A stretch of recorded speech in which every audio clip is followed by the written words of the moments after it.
नमस्ते।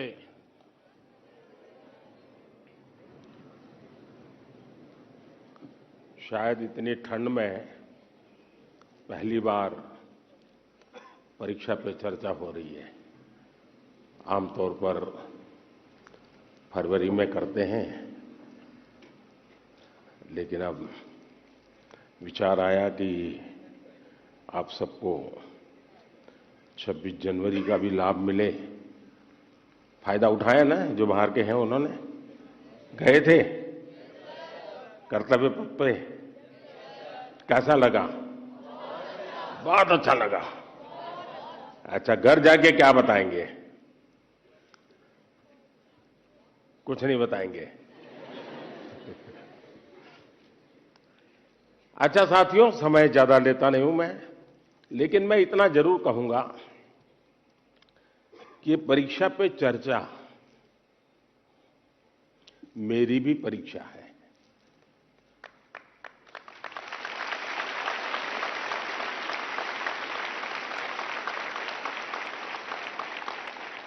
और देश के कोटि कोटि विद्यार्थी मेरी परीक्षा ले रहे हैं और मुझे ये परीक्षा देने में खुशी होती है, आनंद आता है, क्योंकि मुझे जो सवाल मिलते हैं लाखों की तादाद में, बहुत प्रोएक्टिवली बच्चे सवाल पूछते हैं, अपनी समस्या बताते हैं, व्यक्तिगत पीड़ा भी बताते हैं।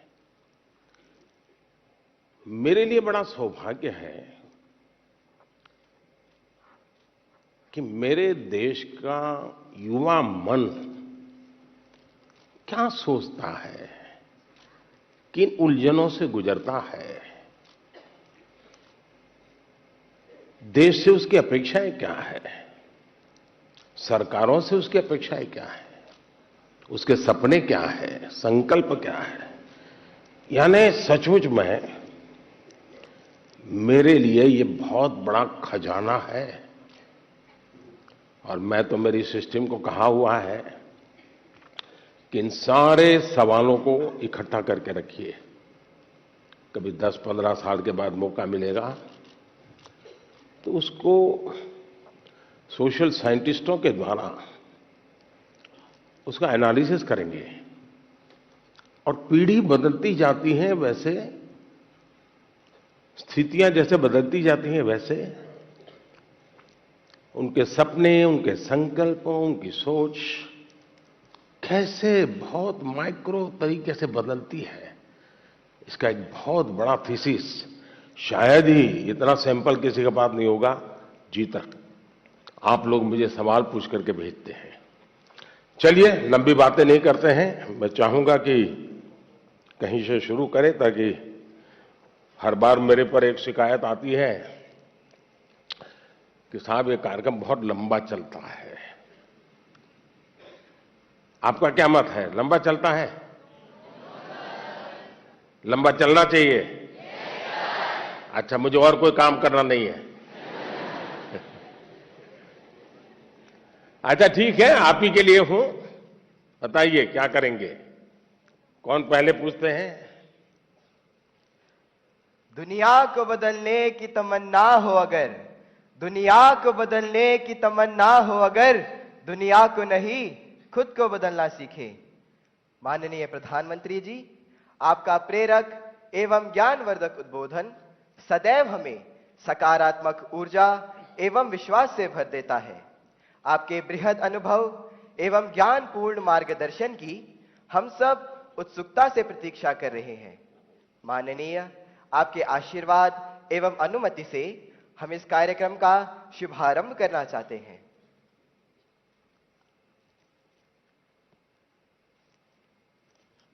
धन्यवाद मान्यवर।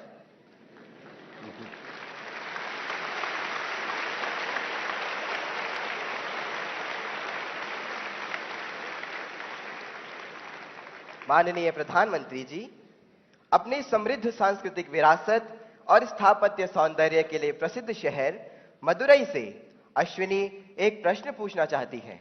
अश्विनी, कृपया अपना प्रश्न पूछिए। Honorable Prime Minister Sir, Namaskar. My name is Ashwini. I am a student of Kendra Vidyalaya number 2 Madurai, Tamil Nadu. My question to you, sir, is how do I deal with my family disappointment if my results are not good? What if I don't get the marks I am expecting? Being a good student is also not an easy job. Expectations of others become so high that the person who's giving exam gets so much stressed and they go into depression. Nowadays, it is common for students to cut their hands and become irritated, and there is no one they could trust with their feelings. Kindly guide me on this. Thank you, sir. Dhanyavad, Ashwini. Honorable Prime Minister, sir. Navtesh Dagur hails from the heart of India's capital, Delhi, the imperial seat of several empires, with its charming blend of a grand medieval history and amazing architectural style. Navtesh is seated in the hall and wishes to discuss an identical issue through his question. Navtesh, please ask your question. Good morning, Honorable Prime Minister, sir. I am Navtesh Jagur of Kendra Vidyalaya, Pitampura, Delhi region. Sir, my question to you is, how do I deal with my family's situation when my results are not good? Kindly guide me, sir. Thank you very much. Thank you Navdesh.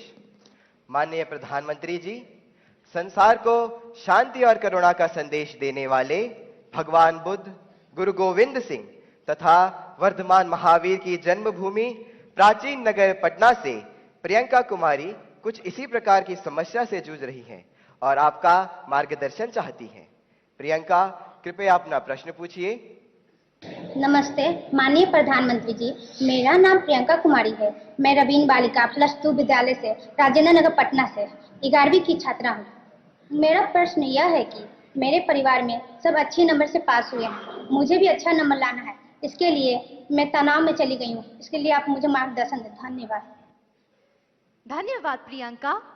माननीय प्रधानमंत्री जी, अश्विनी, नवतेश एवं प्रियंका यह महसूस करते हैं कि यह महत्वपूर्ण मुद्दा कई छात्रों को प्रभावित करता है और इसे हल करने के लिए आपका मार्गदर्शन चाहते हैं। अश्विनी, आप क्रिकेट खेलती हैं क्या? क्रिकेट में गूगली बॉल होता है,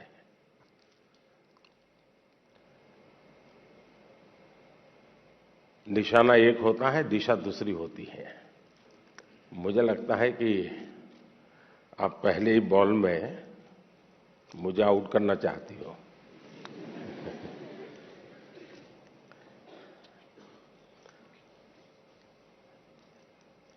अगर परिवार के लोगों के आपसे से बहुत अपेक्षाएं होना बहुत स्वाभाविक है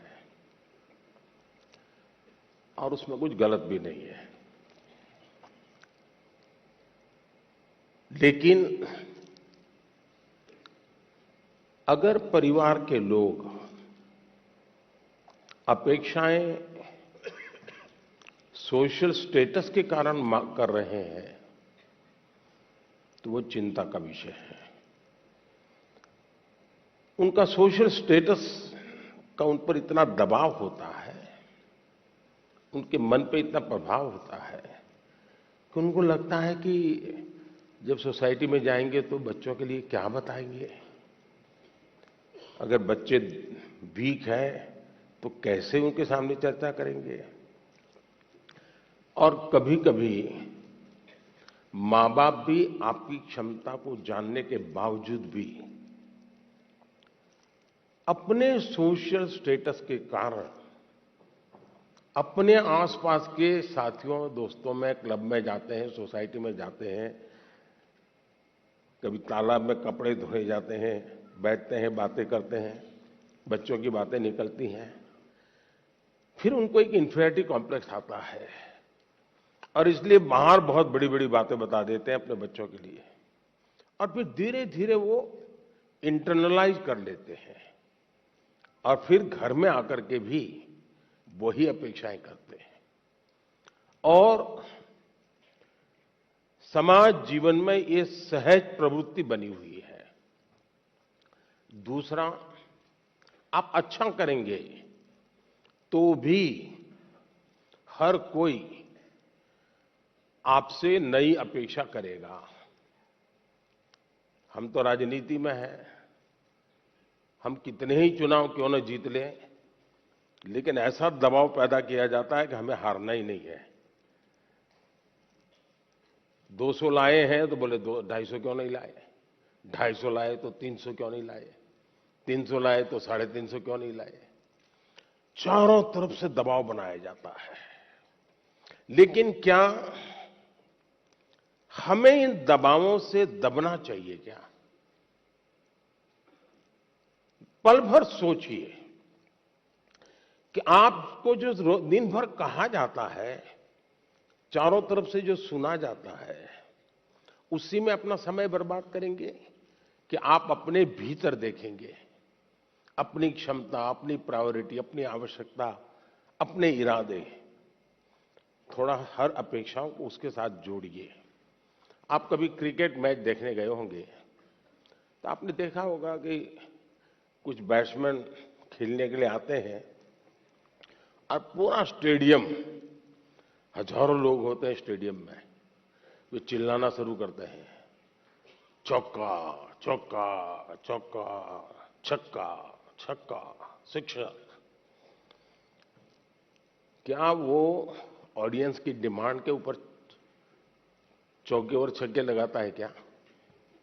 ऐसा करता है क्या कोई प्लेयर?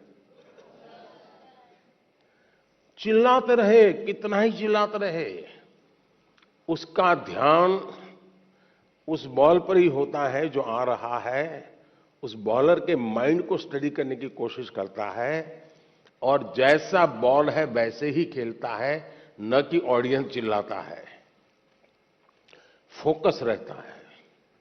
अगर आप भी अपनी एक्टिविटी में फोकस रहते हैं तो ये आपके जो कुछ भी दबाव बनता है, अपेक्षाएं बनती हैं, कभी न कभी आप उसको मिटवित करेंगे, आप उस संकटों से बाहर आ जाएंगे। और इसलिए मेरा आपसे आग्रह होगा कि आप दबावों के दबाव में न रहें। हां, कभी कभी दबाव को एनालिसिस कीजिए। कहीं ऐसा तो नहीं है कि आप स्वयं के विषय में अंडर एस्टिमेट कर रहे हैं। आपकी क्षमता बहुत है, लेकिन आप खुद ही इतने डिफरेंस मेंटालिटी के हैं कि नया करने के लिए सोचते नहीं। तो कभी कभी वो अपेक्षाएं बहुत बड़ी ताकत बन जाती है, बड़ी ऊर्जा बन जाती है। और इसलिए अपेक्षाएं, मां बाप को क्या करना, वो मैंने पहले ही कहा, सामाजिक दबाव में मां बाप ने बच्चों पर दबाव ट्रांसफर नहीं करना चाहिए, लेकिन बच्चों ने अपनी क्षमता से कम भी अपने आप को नहीं आंकना चाहिए। और दोनों चीजों के बल देंगे तो मुझे पक्का विश्वास है कि आप ऐसी समस्याओं को बहुत आराम से सुलझा लेंगे।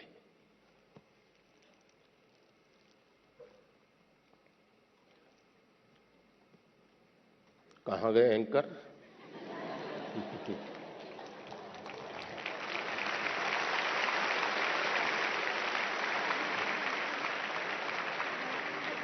माननीय प्रधानमंत्री जी, आपका कोटि कोटि धन्यवाद। आपके प्रेरक वचनों से अभिभावकों का अपने बच्चों के लिए समझने का मार्ग मिला है। मान्यवर के दबाव में न रहें, हम गांठ बांधकर परीक्षा में उत्साह बनाए रखेंगे। आपका धन्यवाद। माननीय प्रधानमंत्री जी, चंबा प्रकृति के अनछुए सौंदर्य को समेटे भारत के पेरिस के रूप में प्रसिद्ध पर्वतीय नगर है। चंबा हिमाचल प्रदेश से आरुषि ठाकुर आभासी माध्यम से हमसे जुड़ रही हैं। आरुषि, कृपया अपना प्रश्न पूछें।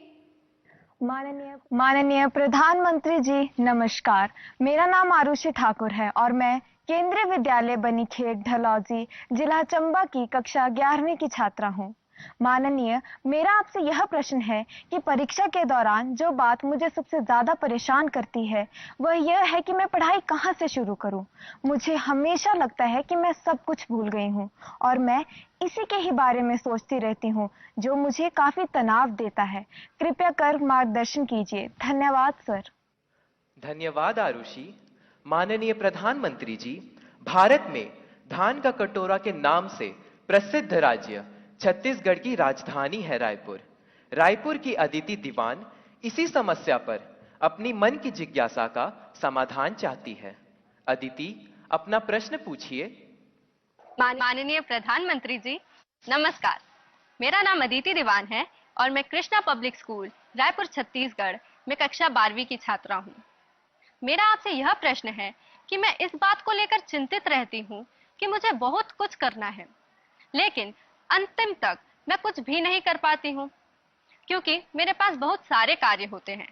यदि मैं अपना कोई कार्य समय पर पूरा कर भी लूं, तो और ज्यादा परेशान हो जाती हूँ, क्योंकि फिर अन्य कार्यों को करने में या तो बहुत ज्यादा देर लगा देती हूँ या तो उन्हें आगे तक के लिए टाल देती हूँ। मैं यह जानने के लिए उत्सुक हूँ कि मैं अपने सारे काम सही समय पर कैसे पूरे करूं। धन्यवाद। धन्यवाद अदिति। माननीय प्रधानमंत्री जी, आरुषि और अदिति अपनी परीक्षा की तैयारी एवं समय के सदुपयोग पर आपका मार्गदर्शन चाहते हैं। कृपया उनकी समस्या का समाधान करें। माननीय प्रधानमंत्री जी। देखिए, सिर्फ परीक्षा के लिए ही नहीं, वैसे भी जीवन में टाइम मैनेजमेंट के प्रति हमें जागरूक रहना चाहिए। परीक्षा और नो परीक्षा। आपने देखा होगा काम का ढेर क्यों हो जाता है। काम का ढेर इसलिए हो जाता है समय पर उसको किया नहीं इसलिए। और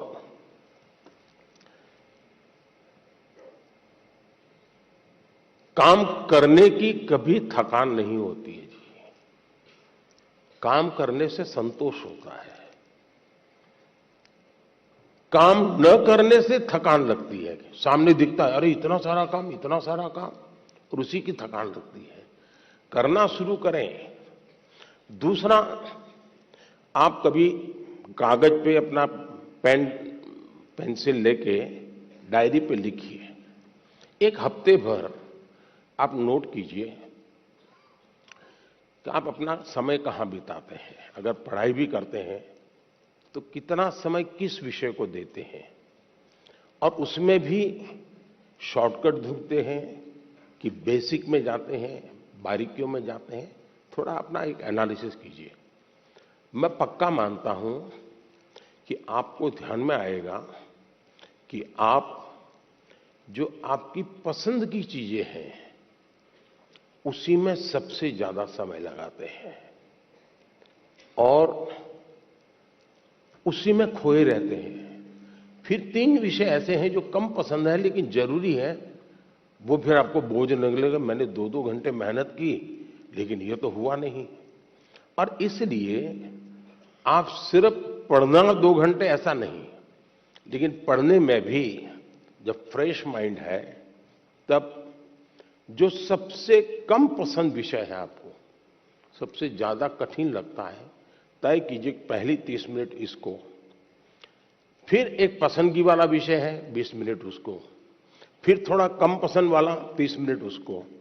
आप ऐसा स्लैब बनाइए तो आपको रिलैक्सेशन भी मिलेगा और आपको धीरे धीरे उन विषयों पर रुचि बढ़ेगी जो आप नॉर्मली टालते हैं और अच्छे विषय में खोए रहते हैं।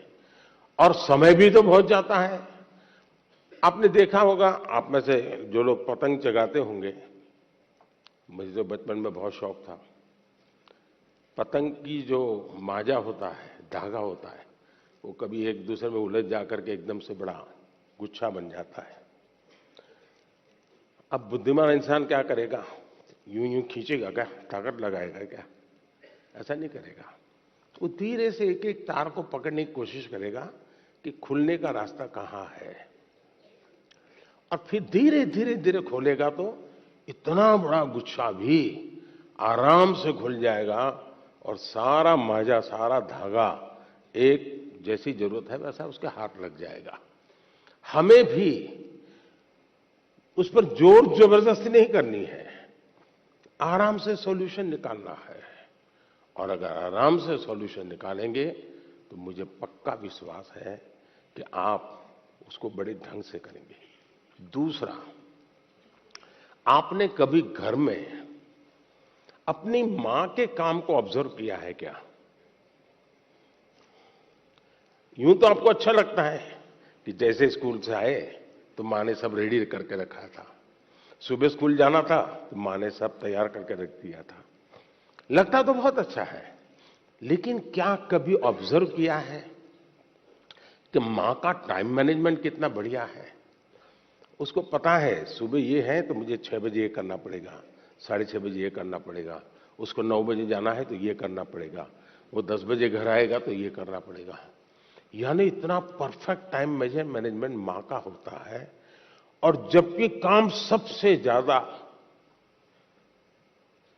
मां करती रहती है, लेकिन किसी काम में उसको बोझ अनुभव नहीं होता है। थक गई, बहुत काम है, बहुत ज्यादा, ऐसा नहीं करती। क्यों? उसे मालूम है कि मुझे इतने घंटे में ये तो करना है। और जब एक्स्ट्रा टाइम मिलता है तब भी वो चुप नहीं बैठती, कुछ न कुछ अपना क्रिएटिव एक्टिविटी करती रहती है। सुई धागा लेके बैठ जाएगी, कुछ तो करती रहेगी, रिलैक्स करने के लिए भी उसने व्यवस्था रखती है।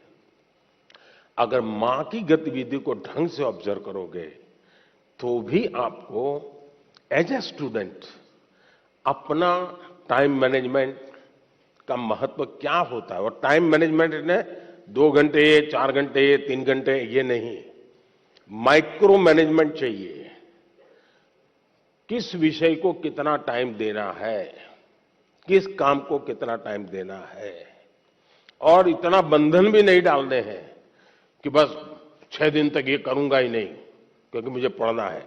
फिर तो आप थक जाओगे। आप ढंग से उसको डिस्ट्रीब्यूट कीजिए समय को, जरूर आपको लाभ होगा। धन्यवाद।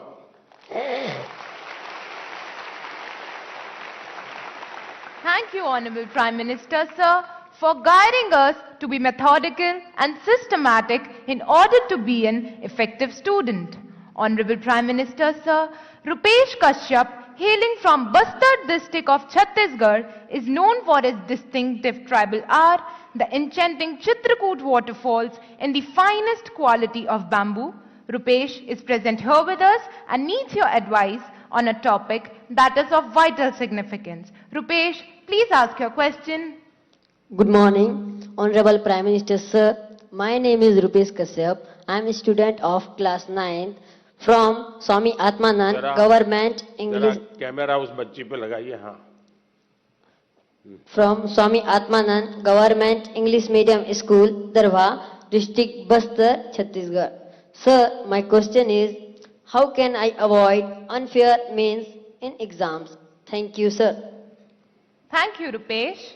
Honorable Prime Minister, sir, from the heritage city of Jagannath Puri, the spiritual capital of Odisha, famed for its magnificent cone-shaped layout, Rath Yatra, and serene beaches, Tanmay Biswal seeks your guidance on a similar issue. Tanmay, please ask your question. Honorable Prime Minister, sir, Namaskar. My name is Tanmay Biswal. I am a student of Jawahar Navodaya Vidyalaya, Konark, Puri, Odisha. My question to you, sir, is how to eliminate cheating or copying activities of the students during examination. Kindly guide me on this. Thank you, sir.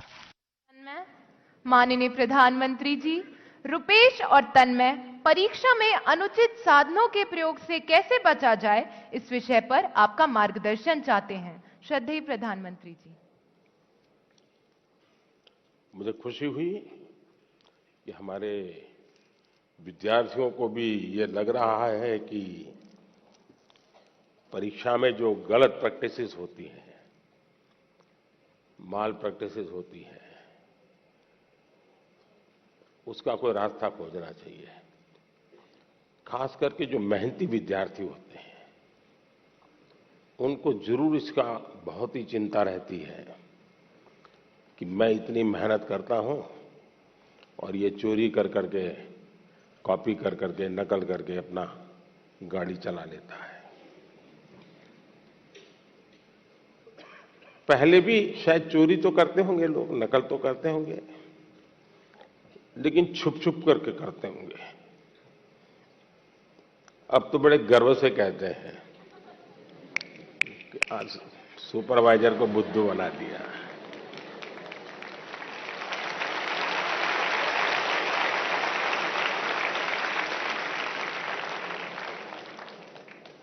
ये जो मूल्यों में बदलाव आया है वो बहुत खतरनाक है और इसलिए समाज एज सच ये हम सबको सोचना होगा। दूसरा अनुभव आया है कि कुछ स्कूल या कुछ ऐसे टीचर्स जो ट्यूशन क्लासेस चलाते हैं उनको भी लगता है कि मेरा स्टूडेंट अच्छे तरह से निकल जाए, क्योंकि मैंने उसके माँ बाप से पैसे लिए हैं, कोचिंग करता था, तो वे भी उसको गाइड करते हैं, मदद करते हैं नकल करने के लिए। करते हैं ना? ऐसे टीचर होते हैं ना? नहीं होते? तो बोलिए ना। हाँ। और उसके कारण भी दूसरा मैंने देखा है कि कुछ स्टूडेंट पढ़ने में तो टाइम नहीं लगाते, लेकिन नकल करने के तरीके ढूंढने में बड़े क्रिएटिव होते हैं।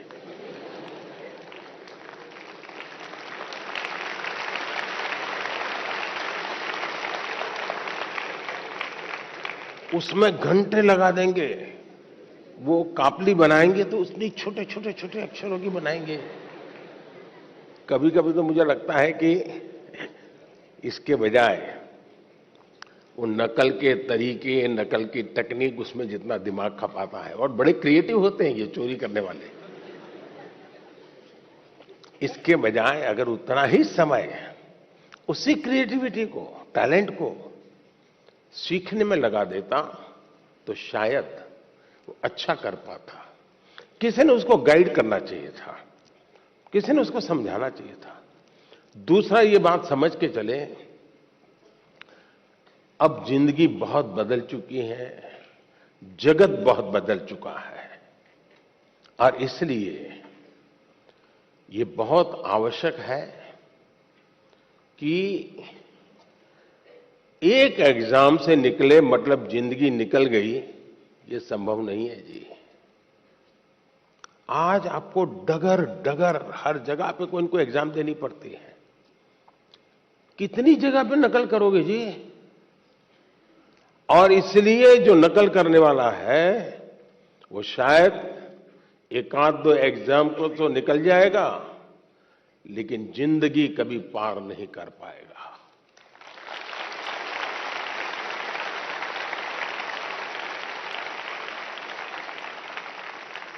नकल से जिंदगी नहीं बन सकती है। हो सकता है एग्जाम में मार्क्स इधर उधर करके ले आए, लेकिन कहीं न कहीं तो क्वेश्चनेबल होगा ही, और इसलिए ये वातावरण हमको बनाना होगा कि एक आध एग्जाम में तुमने नकल की, हो गया, तुम निकल गए, लेकिन आगे चल करके शायद तुम जिंदगी में फंसे रहोगे। दूसरा, जो विद्यार्थी कड़ी मेहनत करते हैं उनसे भी मैं कहूंगा कि आपकी मेहनत आपकी जिंदगी में रंग लाएगी।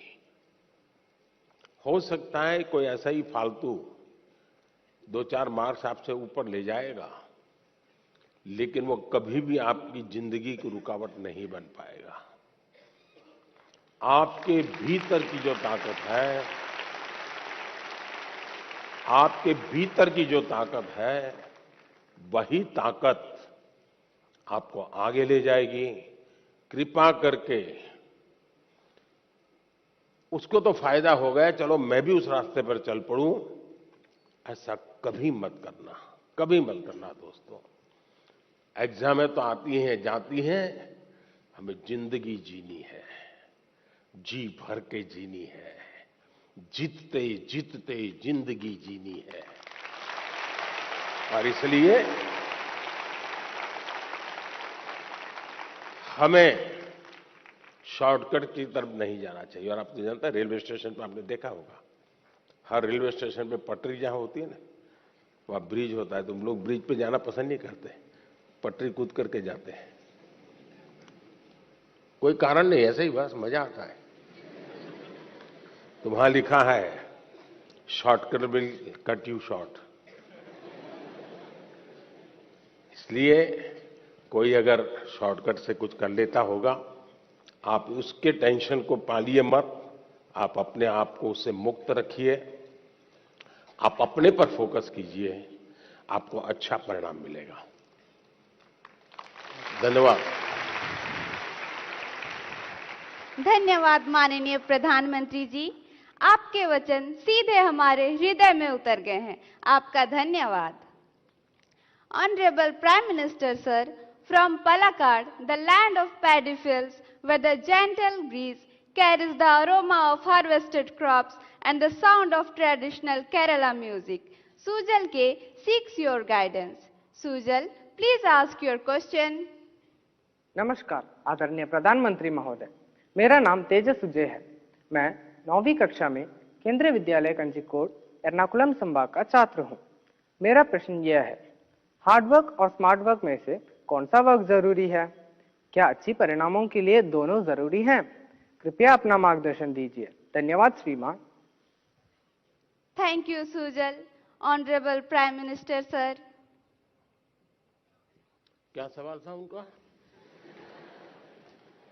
क्या पूछ रहे थे? सर, हार्ड वर्क के बारे में।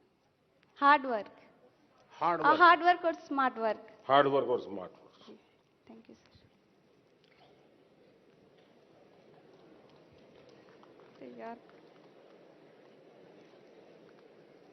अच्छा, आपने बचपन में एक कथा पढ़ी होगी, सबने जरूर पढ़ी होगी, और इससे आप अंदाज लगा सकते हैं कि स्मार्ट वर्क क्या होता है और हार्ड वर्क क्या होता है। हम बचपन में थे तो एक कथा सुना पढ़ाते थे कि एक घड़े में पानी था, पानी जरा गहरा था और एक कौवा पानी पीना चाहता था, लेकिन अंदर वो पहुंच नहीं पाता था। तो उस कौवे ने छोटे छोटे कंकर उठा करके उस घड़े में डाले और धीरे धीरे पानी ऊपर आया और फिर उसने आराम से पानी पिया। सुना है ये कथा? अब इसको आप क्या कहेंगे, हार्ड वर्क कहेंगे कि स्मार्ट वर्क कहेंगे?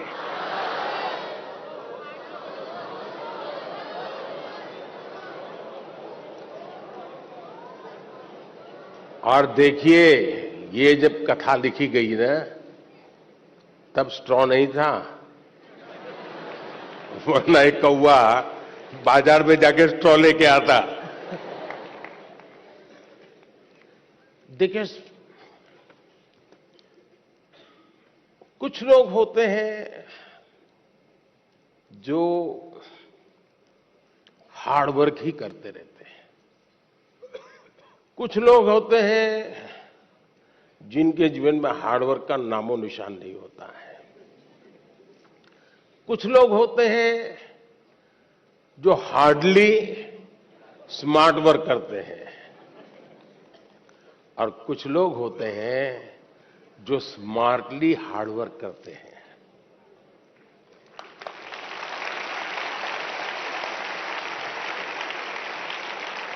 और इसलिए कौवा भी हमें सिखा रहा है कि स्मार्टली हार्ड वर्क कैसे करना। और इसलिए हमें हर काम को, पहले काम को बारीकी से समझिए। कुछ लोग हो गए, आपने देखा होगा कि चीजों को समझने के बजाय सीधा ही अपनी बुद्धि अपनाना शुरू कर देते हैं, फिर ढेर सारी मेहनत करे, परिणाम मिलता ही नहीं है। मुझे याद है, मैं बहुत पहले ट्राइबल बेल्ट में काम करता था, तो मुझे काफी इंटीरियर में जाना था।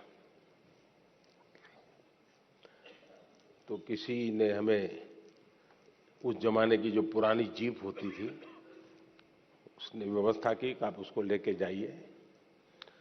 अब सुबह हम कोई 5:30 बजे निकलने वाले थे, लेकिन हमारी जीप चली नहीं रही थी। हम अब ढेर सारी कोशिशें की, धक्के मारे, ये किया, दुनिया भर का हार्ड वर्क किया, लेकिन हमारी जीप नहीं चली। 7, साढ़े 7 बज गए तो एक मैकेनिक को बुलाया। अब मैकेनिक ने मुश्किल से 2 मिनट लगाया होगा और 2 मिनट में उसने ठीक कर दिया। और फिर वो कहे साहब 200 रुपये देने पड़ेंगे। मैंने कहा यार 2 मिनट का 200 रुपया? बोले साहब ये 2 मिनट का 200 रुपया नहीं है, ये 50 साल के अनुभव का 200 रुपया है।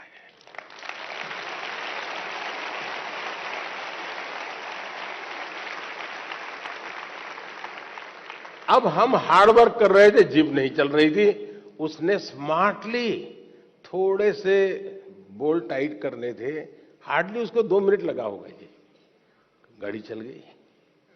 कहने का तात्पर्य यह है कि हर चीज बड़ी मेहनत मजदूरी से करेंगे तो होगा, ऐसा आपने देखा होगा। पहलवान जो होते हैं, जो खेल कूद की दुनिया के लोग होते हैं, उसको कौन सा खेल से वो जुड़ा हुआ है, उस खेल में उसको किस मसल्स की जरूरत होती है। जो ट्रेनर होता है उसको मालूम है। अब जैसे विकेट कीपर होगा तो विकेट कीपर को ऐसे ही झुक करके घंटों तक खड़े रहना होता है। अब हमें क्लास में कुछ गलत किया और टीचर कान पकड़ के नीचे बिठा देते हैं, ऐसे हाथ पैर में अंदर डाल के, तो कितना दर्द होता है कि नहीं होता है?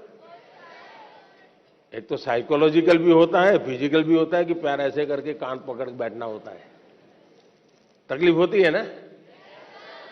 लेकिन ये जो विकेट कीपर होता है ना, उसकी ट्रेनिंग का हिस्सा होता है, उसको घंटों तक ऐसे खड़ा रखते हैं ताकि धीरे धीरे उसके वो मसल मजबूत हो जाए ताकि वो विकेट कीपर के नाते अच्छा काम करे। बॉलर होता है तो उसको उस विधा की जरूरत नहीं है, उसको दूसरी विधा की जरूरत है, तो उसको वो करवाते हैं।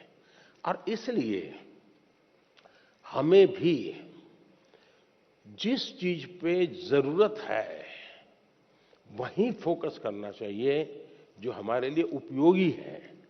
हर चीज प्राप्त करने की कोशिश से मेहनत बहुत लगेगी, हाथ पैर ऊंचे करते रहो, दौड़ते रहो, टिकना करो, फलाना करो। जनरल हेल्थ के लिए, फिटनेस के लिए ठीक है, लेकिन अगर मुझे अचीव करना है तो उन स्पेसिफिक एरियाज को मुझे एड्रेस करना होगा। और ये जिसको समझ होती है वो परिणाम भी देता है।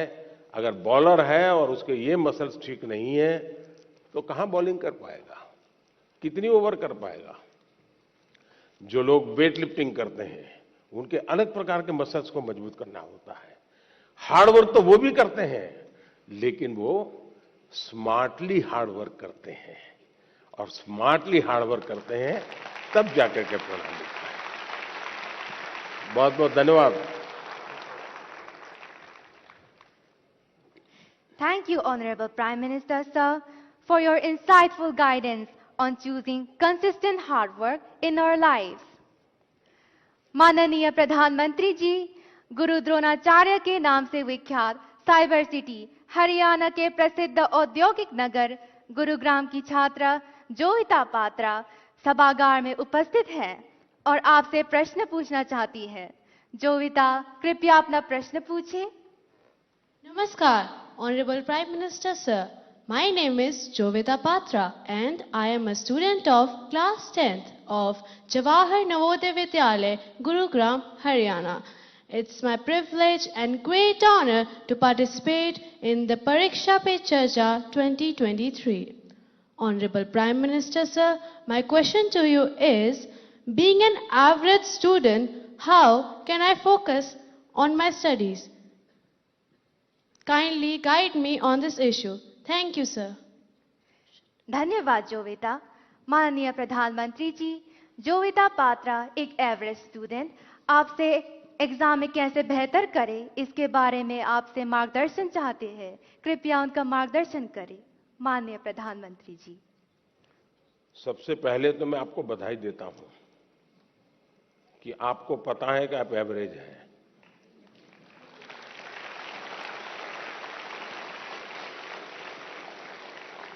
वरना ज्यादातर लोग ऐसे होते हैं जो बिलो एवरेज होते हैं और अपने आप को बड़ा तिश्मार का मानते हैं, सब बंदर के व्यापारी मानते हैं। तो मैं सबसे पहले आपको और आपके माता पिताजी को भी बधाई देता हूं। एक बार आपने इस सत्य को स्वीकार कर लिया कि हां भी मेरी एक क्षमता है, मेरी स्थिति है, मुझे अब इसके अनुकूल चीजों को ढूंढना होगा। मुझे बहुत बड़े तिश्मारखा बनने की जरूरत नहीं है। हम अपने सामर्थ्य को जिस दिन जानते हैं ना, तो हम सबसे बड़े सामर्थ्यवान बन जाते हैं। जो लोग खुद के सामर्थ्य को नहीं जानते, उनको सामर्थ्यवान बनने में बहुत सारी रुकावटें आती है। इसलिए इस स्थिति को जानना, ये अपने आप में ईश्वर ने आपको शक्ति दी है, आपके टीचर्स ने शक्ति दी है, आपके परिवार ने शक्ति दी है। और मैं तो चाहूंगा हर मां बाप से, आप बच्चों का सही मूल्यांकन कीजिए, उनको उनके अंदर हीन भावना पैदा होने मत दीजिए, लेकिन सही मूल्यांकन कीजिए। कभी कभी आप लोग उसको कोई बहुत बड़ी महंगी चीज लानी है, तो आप आराम से उसको कहें, नहीं भैया अपने घर की इतनी ताकत नहीं है, ये चीज हम नहीं ला पाएंगे, ऐसा करो 2 साल इंतजार करो। उसमें कुछ बुरा नहीं है। अगर आप घर की स्थिति के संबंध में बच्चे से एनालिसिस करते हैं, तो उसमें कुछ बुरा नहीं है। और इसलिए हम एक सामान्य स्तर के व्यक्ति हैं, और ज्यादातर लोग सामान्य स्तर के ही होते हैं जी। एक्स्ट्रा ऑर्डिनरी बहुत कम लोग होते हैं जी।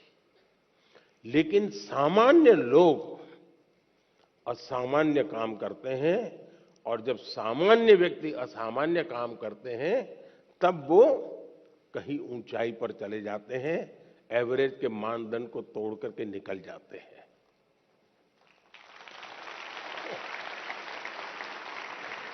और इसलिए हमें कभी भी ये सोचना, दुनिया में आप देखिए ज्यादातर जो लोग सफल हुए हैं वो क्या है जी, वो किसी जमाने में एवरेज लोग थे जी, असामान्य काम करके आए हैं, बहुत बड़ा परिणाम लेके आए हैं। अब आपने देखा होगा इन दिनों दुनिया में पूरे विश्व की आर्थिक स्थितियों की चर्चा हो रही है। कौन देश कितना आगे गया, किसकी आर्थिक स्थिति कैसी है, और कोरोना के बाद तो ये बड़ा मानदंड बन गया है। और ऐसा तो नहीं है कि दुनिया के पास अर्थवेत्ताओं की कमी है, बड़े बड़े नोबेल प्राइज विनर हैं जो गाइड कर सकते हैं कि ऐसा करने से आर्थिक स्थिति ऐसी बनेगी, ऐसा करने से ऐसी आर्थिक स्थिति, कोई कमी नहीं है। ज्ञान का प्रवाह बांटने वाले तो हर गली मोहल्ले में आजकल अवेलेबल है, और कुछ विद्वान भी अवेलेबल है जिन्होंने बहुत कुछ किया है। लेकिन हमने देखा है कि भारत आज दुनिया में आर्थिक जो तुलनात्मक हो रहा है, भारत को एक आशा की किरण के रूप में देखा जा रहा है।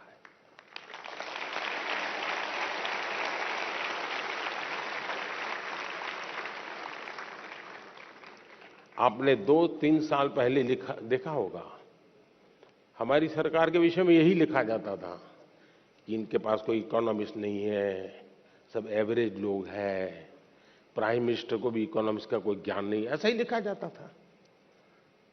आप पढ़ते हैं कि नहीं पढ़ते ऐसा? लेकिन आज दुनिया में वही देश जिसको एवरेज कहा जाता था, वो देश आज दुनिया में चमक रहा है दोस्तों।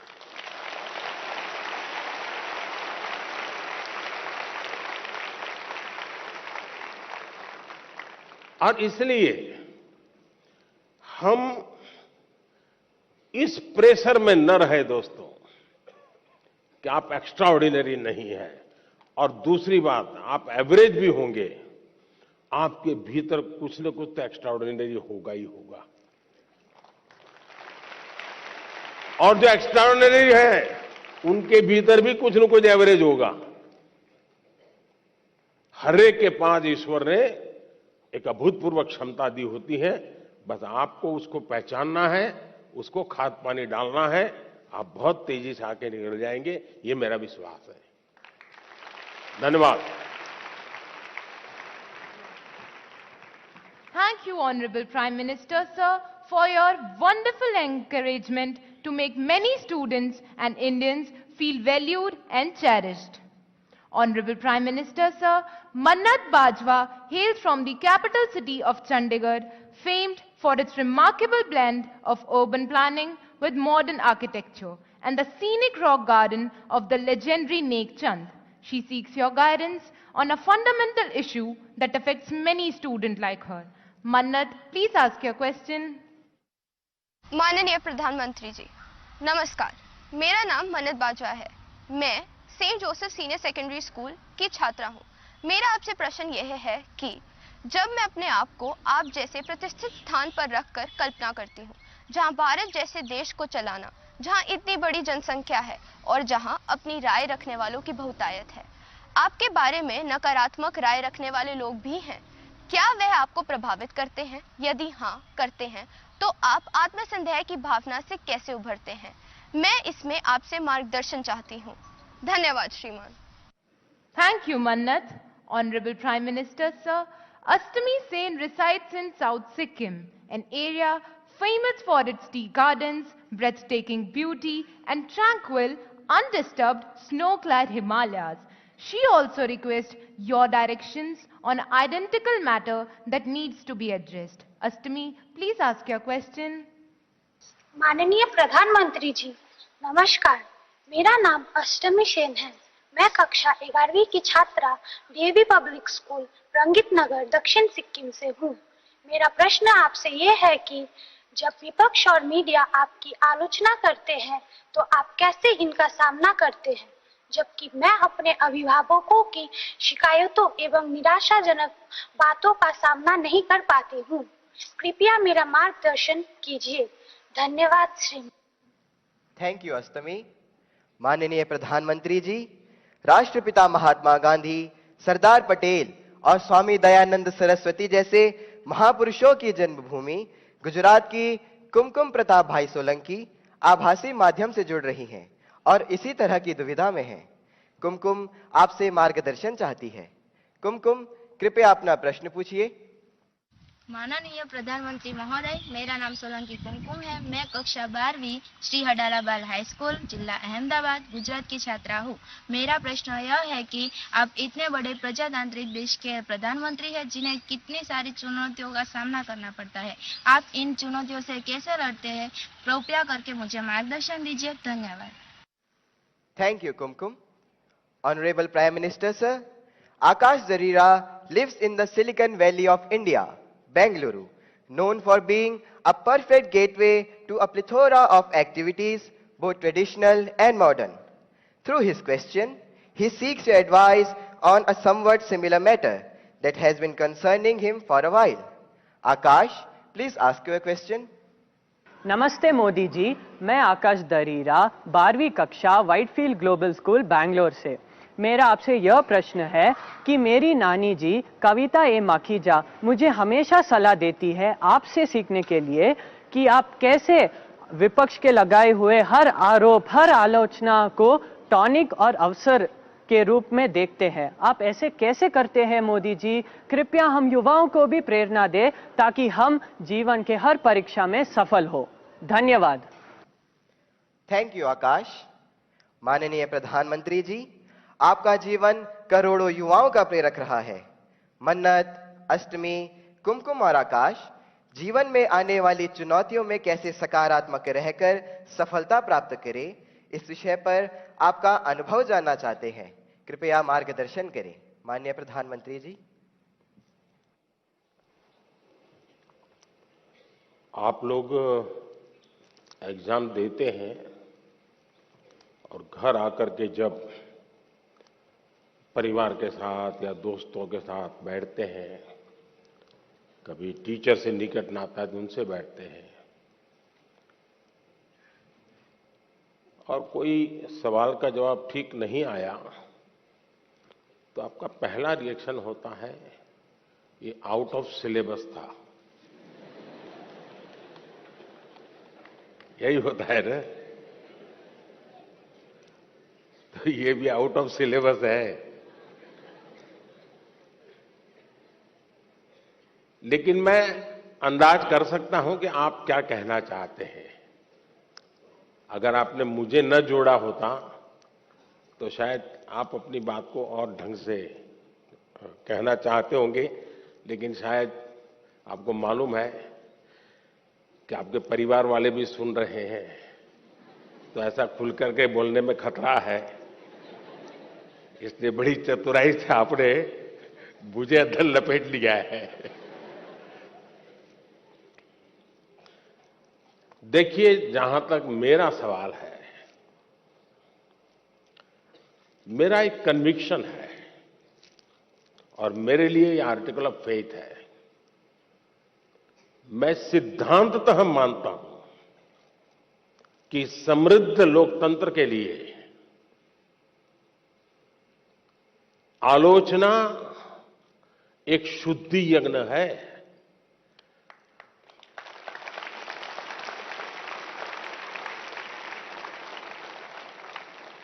आलोचना ये समृद्ध लोकतंत्र की पूर्व शर्त है, और इसलिए आपने देखा होगा टेक्नोलॉजी में ओपन सोर्स टेक्नोलॉजी होती है, मालूम है ना? ओपन सोर्स होता है, उसमें सब लोग अपनी अपनी चीजें डालते हैं, और ओपन सोर्स टेक्नोलॉजी के माध्यम से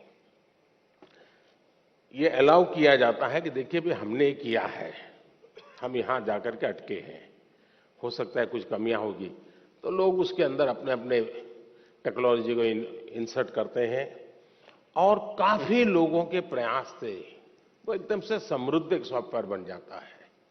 ये ओपन सोर्स आजकल बहुत ही ताकतवर एक इंस्ट्रूमेंट माना जाता है। उसी प्रकार से कुछ कंपनियां अपनी प्रोडक्ट को मार्केट में रखती है और चैलेंज करती है कि उसमें जो कमियां हैं वो दिखाएगा, उसको हम इनाम देंगे। बाउंड सिस्टम की व्यवस्था खड़ी हुई है। इसका मतलब ये हुआ कि हर कोई चाहता है कि कमियां जो हो उससे मुक्ति का रास्ता कोई इंगित करेगा तो होगा ना। लेकिन कभी कभी क्या होता है, आलोचना करने वाला कौन है उस पर सारा मामला सेट हो जाता है। जैसे मान लीजिए आप यहां स्कूल के अंदर फैंसी ड्रेस कंपटीशन है, और आपने बड़े चाव से बढ़िया फैंसी ड्रेस पहन करके गए, और आपका प्रिय दोस्त है, एकदम प्रिय दोस्त, जिसकी बात आपको हमेशा अच्छी लगती है, वो कहेगा यार तुमने ऐसा क्या पहना, ये अच्छा नहीं लग रहा है। तो आपका एक रिएक्शन होगा।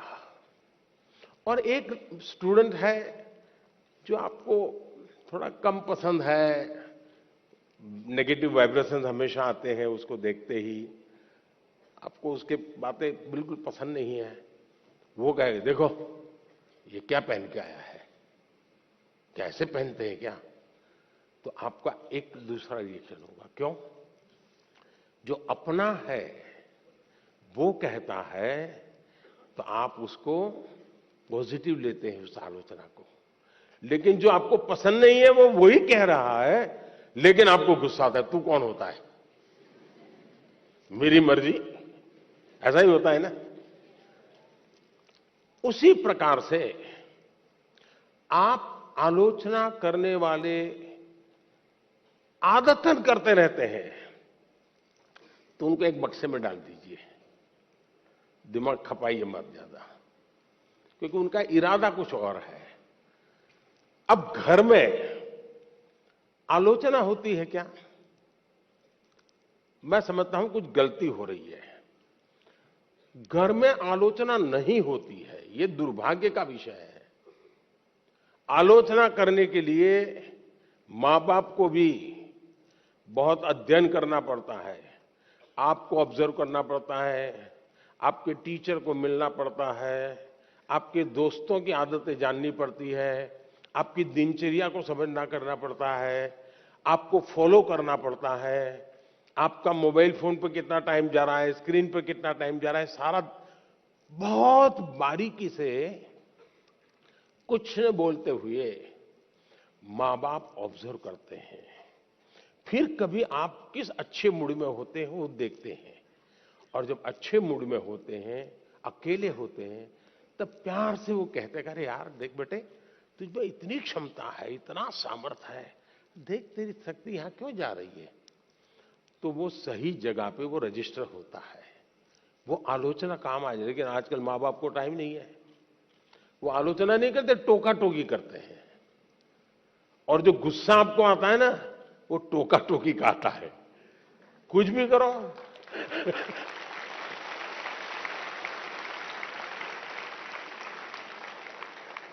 खाने पे बैठे हैं, कुछ भी कहेंगे, ये खाया तो भी कहेंगे, नहीं खाया तो भी कहेंगे, यही होता है ना। देखिए अब आपके माता पिताजी आपको पकड़ेंगे घर जाके क्या है। टोका टोकी जो है वो आलोचना नहीं है। अब मां बाप से मैं आग्रह करूंगा कि कृपा करके आप अपने बच्चों की भलाई के लिए ये टोका टोकी के चक्कर से बाहर निकलिए। उससे आप बच्चों की जिंदगी को मोल्ड नहीं कर सकते हैं। ऊपर से इतना मन से कुछ उस दिन अच्छे मूड में है, कुछ अच्छा करने के मूड में है, और आपने सुबह ही कुछ कह दिया, देख दूध ठंडा हो गया, तू दूध पीता नहीं है, शुरू कर दिया तो ऐसा ही है, फलाना देख कैसा करता है, तुरंत सुबह अपनी माँ कहती है ऐसे दूध पी लेता है, फिर उसका दिमाग फटकता है, वो दिन भर का उसका काम है, बर्बाद हो जाता है। और इसलिए अब आप देखिए, हम लोग पार्लियामेंट में, कभी आप लोग पार्लियामेंट का डिबेट देखते होंगे, पार्लियामेंट का जो टीवी है, कुछ लोग बहुत ही अच्छी तैयारी करके आते हैं पार्लियामेंट में अपनी स्पीच देने के लिए, लेकिन स्वभाव से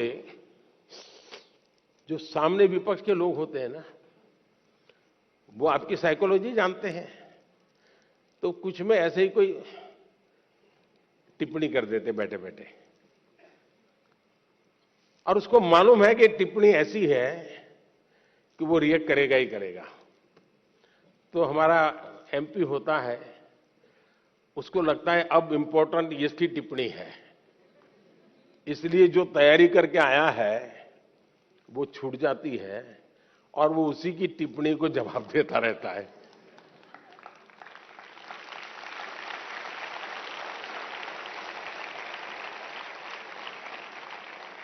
और अपना पूरी बर्बादी कर देता है।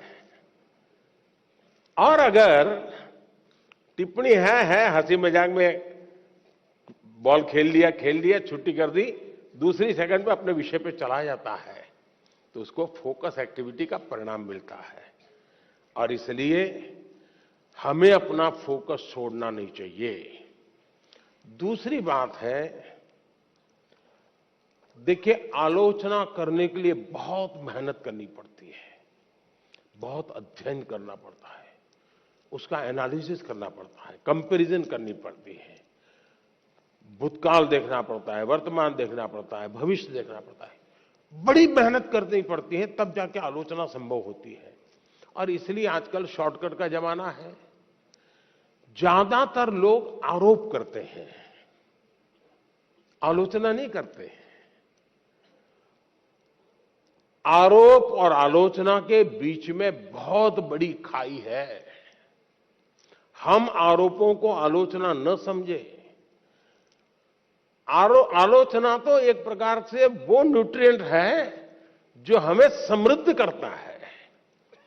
आरोप वो चीजें हैं जिसको हमने आरोप लगाने वालों को गंभीरता से लेने की जरूरत नहीं है, समय बर्बाद की जरूरत नहीं है, लेकिन आलोचना को कभी लाइट नहीं लेना चाहिए। आलोचना को हमेशा मूल्यवान समझना चाहिए। वो हमारी जिंदगी को बनाने के लिए बहुत काम आती है। और अगर हम ईमानदार हैं, हमने प्रामाणिक सत्यनिष्ठा से काम किया है, समाज के लिए काम किया है, निश्चित मकसद के लिए काम किया है, तो आरोपों की बिल्कुल परवाह मत कीजिए दोस्तों। मैं समझता हूं आपकी एक बहुत बड़ी ताकत बन जाएगी। बहुत बहुत धन्यवाद।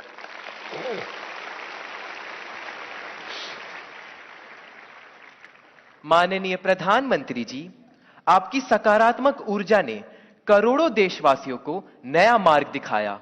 आपका धन्यवाद। माननीय प्रधानमंत्री जी, तालों के शहर भोपाल के दीपेश अहिरवार आभासी माध्यम से हमसे जुड़े हुए हैं एवं माननीय प्रधानमंत्री जी से प्रश्न पूछना चाहते हैं। दीपेश, कृपया अपना प्रश्न पूछे। माननीय प्रधानमंत्री जी नमस्कार, मेरा नाम दीपेश अहिरवार है। मैं शासकीय उच्चतर माध्यमिक विद्यालय अहमदाबाद कोलकाता भोपाल का कक्षा 10वीं का छात्र हूँ। आजकल बच्चों में काल्पनिक खेल और इंस्टाग्राम की लत एक सामान्य सी बात हो गई है। ऐसे समय में हम अपनी पढ़ाई पर कैसे ध्यान केंद्रित करें? माननीय सर, मेरा आपसे यह प्रश्न है कि हम बिना ध्यान भटकाए अपनी पढ़ाई पर कैसे ध्यान केंद्रित करें? मैं इस संबंध में आपसे मार्गदर्शन चाहता हूँ। धन्यवाद। धन्यवाद दीपेश। माननीय प्रधानमंत्री जी, अदिताभ गुप्ता का प्रश्न इंडिया टीवी द्वारा चुना गया है। अदिताभ हमसे आभासी माध्यम से जुड़े रहे हैं। अदिताभ, अपना प्रश्न पूछिए।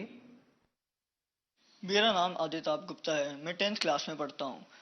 जैसे कि टेक्नोलॉजी बढ़ती जा रही है, वैसे भी हमारी डिस्ट्रैक्शन जो है वो और ज़्यादा बढ़ती जा रही है। हमारा फोकस पढ़ाई पे कम होता है और सोशल मीडिया पे ज़्यादा होता है। तो मेरा आपसे ये सवाल है कि हम पढ़ाई पे कैसे फोकस करें और सोशल मीडिया पे कम करें, क्योंकि आपके टाइम पे इतनी ज़्यादा डिस्ट्रैक्शंस नहीं होती थी जितनी अभी हमारे टाइम पे है। धन्यवाद अदिताभ। Honorable Prime Minister Sir, the next question comes from Kamakshi Rai on a subject that is central to many students. Her question has been selected by Republic TV. Kamakshi, please ask your question. Greetings, Prime Minister and everyone. I am Kamakshi Rai, studying in class 10th from Delhi. My question to you is, what are the different ways that can be adopted by a student to not easily get distracted during their exam times? Thank you. धन्यवाद कामाक्षी। माननीय प्रधानमंत्री जी, इस प्रश्न का चुनाव जी TV द्वारा किया गया है। मनन मित्तल हमसे आभासी माध्यम से जुड़े हैं। मनन, कृपया अपना प्रश्न पूछिए। नमस्ते प्रधानमंत्री जी, मैं मनन मित्तल डीपीएस बैंगलोर साउथ से बोल रहा हूं। मुझे आपसे एक प्रश्न है। ऑनलाइन पढ़ाई करते वक्त बहुत सारे डिस्ट्रैक्शंस होते हैं, जैसे कि ऑनलाइन गेमिंग वगैरह वगैरह। हम इससे कैसे बचें? ये स्टूडेंट है क्या?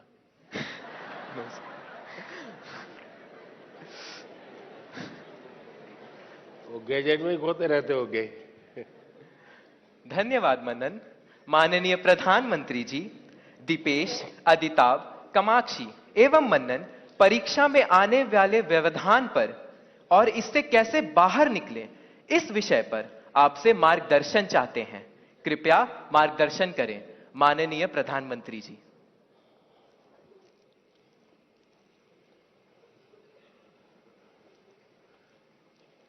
सबसे पहले तो निर्णय ये करना है कि आप स्मार्ट हैं कि गैजेट स्मार्ट है।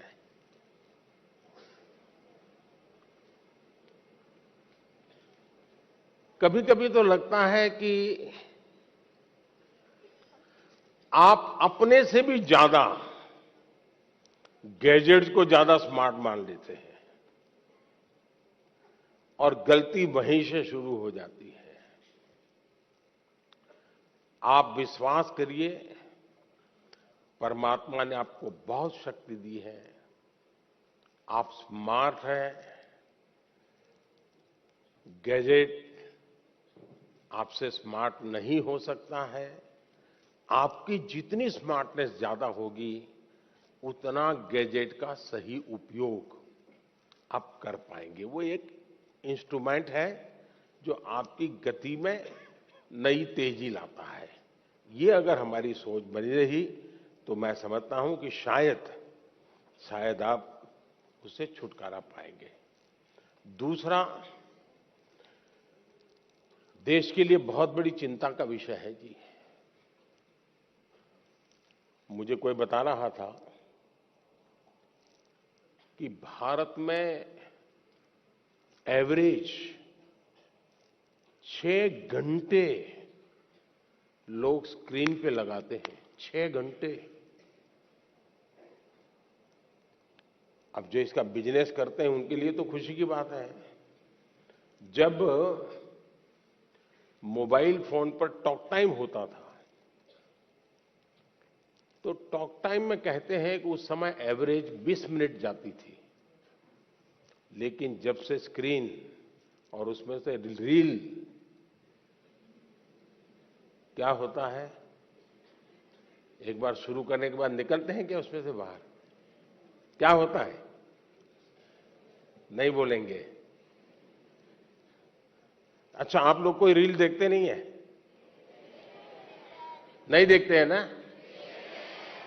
तो फिर शर्माते क्यों हो? बताओ ना, निकलते हैं क्या बाहर अंदर से? देखिए, हमारी क्रिएटिव उम्र और हमारी क्रिएटिविटी का सामर्थ्य अगर एवरेज हिंदुस्तान में 6 घंटे स्क्रीन पर जाए तो ये बहुत चिंता का विषय है। एक प्रकार से गैजेट हमें गुलाम बना देता है। हम उसके गुलाम बनकर के जी नहीं सकते हैं। परमात्मा ने हमें एक स्वतंत्र अस्तित्व दिया है, स्वतंत्र व्यक्तित्व दिया है, और इसलिए हमें सचेत रहना चाहिए कि कहीं मैं इसका गुलाम तो नहीं हूं।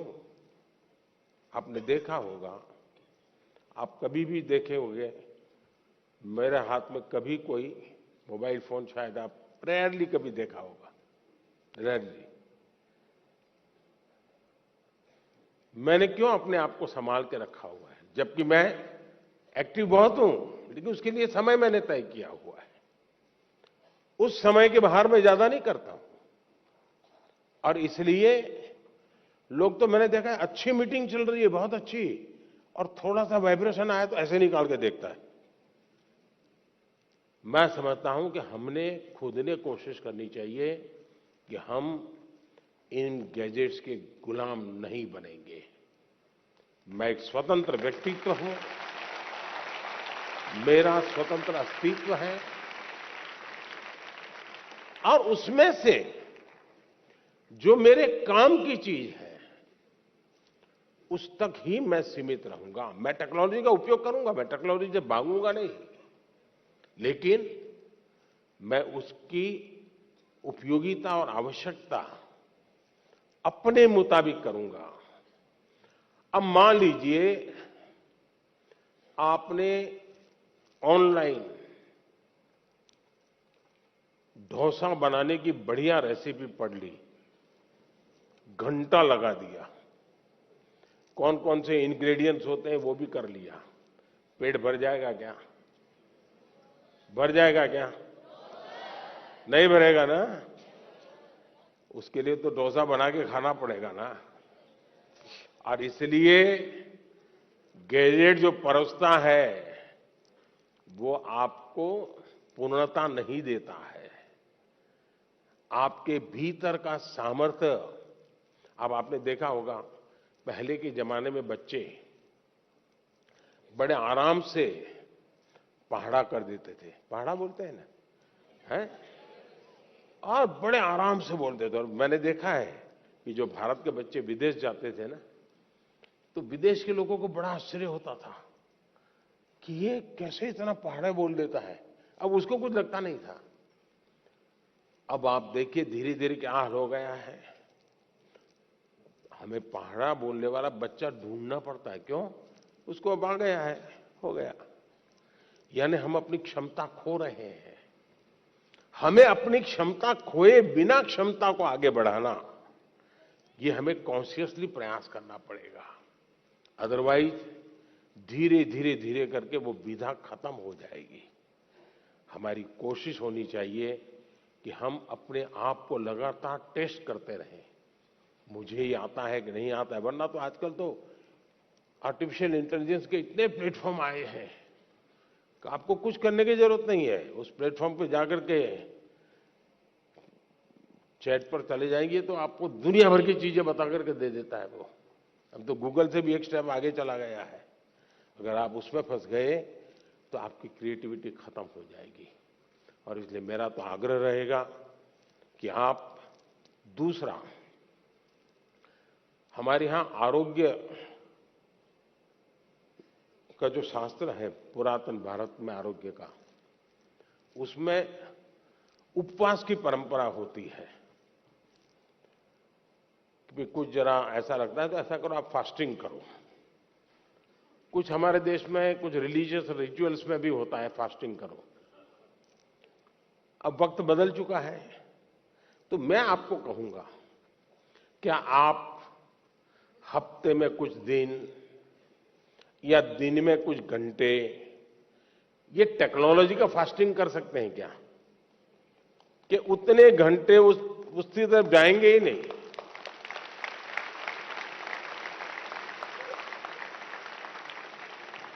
आपने देखा होगा कई परिवार होते हैं घर में बड़ा 10वीं 12वीं बड़ा टेंशन शुरू में ही हो जाता है।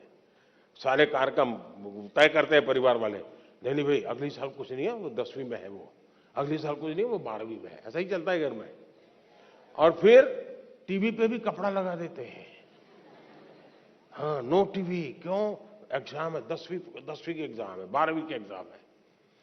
अगर हम इतने जागरूक होकर के टीवी पर तो पर्दा लगा देते हैं, लेकिन क्या हम स्वभाव से तय कर सकते हैं कि सप्ताह में एक दिन मेरा डिजिटल फास्टिंग होगा, नो डिजिटल डिवाइस, मैं किसी को हाथ नहीं लगाऊंगा। उसमें से जो फायदा होता है उसको ऑब्जर्व कीजिए, धीरे धीरे धीरे आपको उसका समय बढ़ाने का मन करेगा।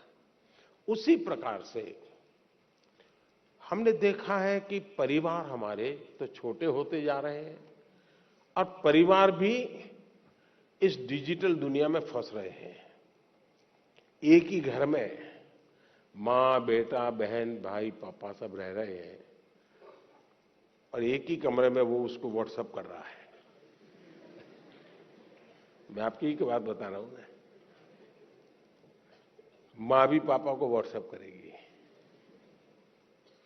देखा होगा आपने, घर में सब बैठे हैं साथ में, लेकिन हर अपने मोबाइल में खोया हुआ है। वो उधर देख रहा है, ये इधर देख रहा है। यही हो गया है ना। मुझे बताइए परिवार कैसे चलेगा जी? पहले तो बस में, ट्रेन में जाते थे तो लोग गप्पे मारते थे। अब अगर कनेक्टिविटी मिल गई तो पहला काम यही, जैसे दुनिया भर का काम उन्हीं के पास है, उनके बिना दुनिया रुक जाने वाली है। ये जो बीमारियां हैं, इस बीमारियों को हमें पहचानना होगा।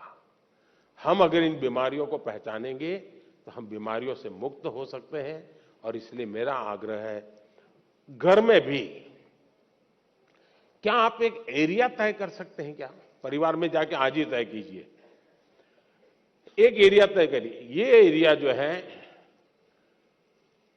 नो टेक्नोलॉजी जोन, मतलब वहां टेक्नोलॉजी को एंट्री नहीं मिलेगी। वहां आना है घर के उस कोने में तो मोबाइल वहां रखते आओ और वहां आराम से बैठेंगे, बातें करेंगे। No technology zone. घर के अंदर भी एक कोना बना दीजिए, जैसे देवघर होता है ना, भगवान का मंदिर एक अलग होता है कोने में, वैसा ही बना दीजिए। भाई इस कोने में आना है, चलो जाओ मोबाइल बाहर रख के आओ, यहां ऐसे बैठो। अब देखिए धीरे धीरे आपको जीवन जीने का आनंद शुरू होगा। आनंद अगर शुरू होगा तो आप उसकी गुलामी में से बाहर आओगे। बहुत बहुत धन्यवाद।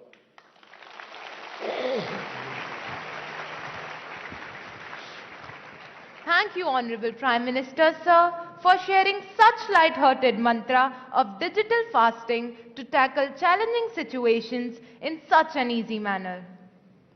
माननीय प्रधानमंत्री जी, हिमालय पर्वतमाला में स्थित प्राकृतिक सौंदर्य से भरपूर यूनियन टेरिटरी जम्मू से निदा हमसे आभासी माध्यम से जुड़ रही हैं एवं आपसे प्रश्न पूछना चाहती हैं।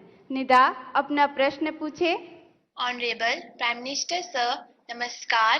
I am Nida of class 10th from Government Model High Secondary School, Sujwa, Jammu. Sir, my question is, when we work hard but do not get the desired result, then how can we put that stress in a positive direction? Respected Sir, have you ever been through such a situation? Thank you. धन्यवाद निदा। माननीय प्रधानमंत्री जी, भगवान कृष्ण के उपदेश की भूमि खेल जगत में ख्याति प्राप्त नीरज चोपड़ा जैसे विख्यात खिलाड़ियों के प्रदेश हरियाणा के पलवल से प्रशांत आपसे प्रश्न पूछना चाहते हैं। प्रशांत, कृपया अपना प्रश्न पूछे। माननीय प्रधानमंत्री जी, नमस्कार। मेरा नाम प्रशांत है। मैं शहीद नायक राजेंद्र सिंह राजकीय मॉडल संस्कृति वरिष्ठ माध्यमिक विद्यालय हथीन, जिला पलवल, हरियाणा के कक्षा 12वीं विज्ञान संकाय का छात्र हूं। मेरा आपसे यह प्रश्न है कि तनाव परीक्षा के परिणामों को किस तरह प्रभावित करता है। मैं इसमें आपसे मार्गदर्शन चाहता हूं। धन्यवाद श्रीमान। धन्यवाद प्रशांत। माननीय प्रधानमंत्री जी, निदा और प्रशांत की तरह देश भर के करोड़ों छात्र आपसे परीक्षा परिणाम पर तनाव का प्रभाव इस विषय पर मार्गदर्शन चाहते हैं। माननीय प्रधानमंत्री जी।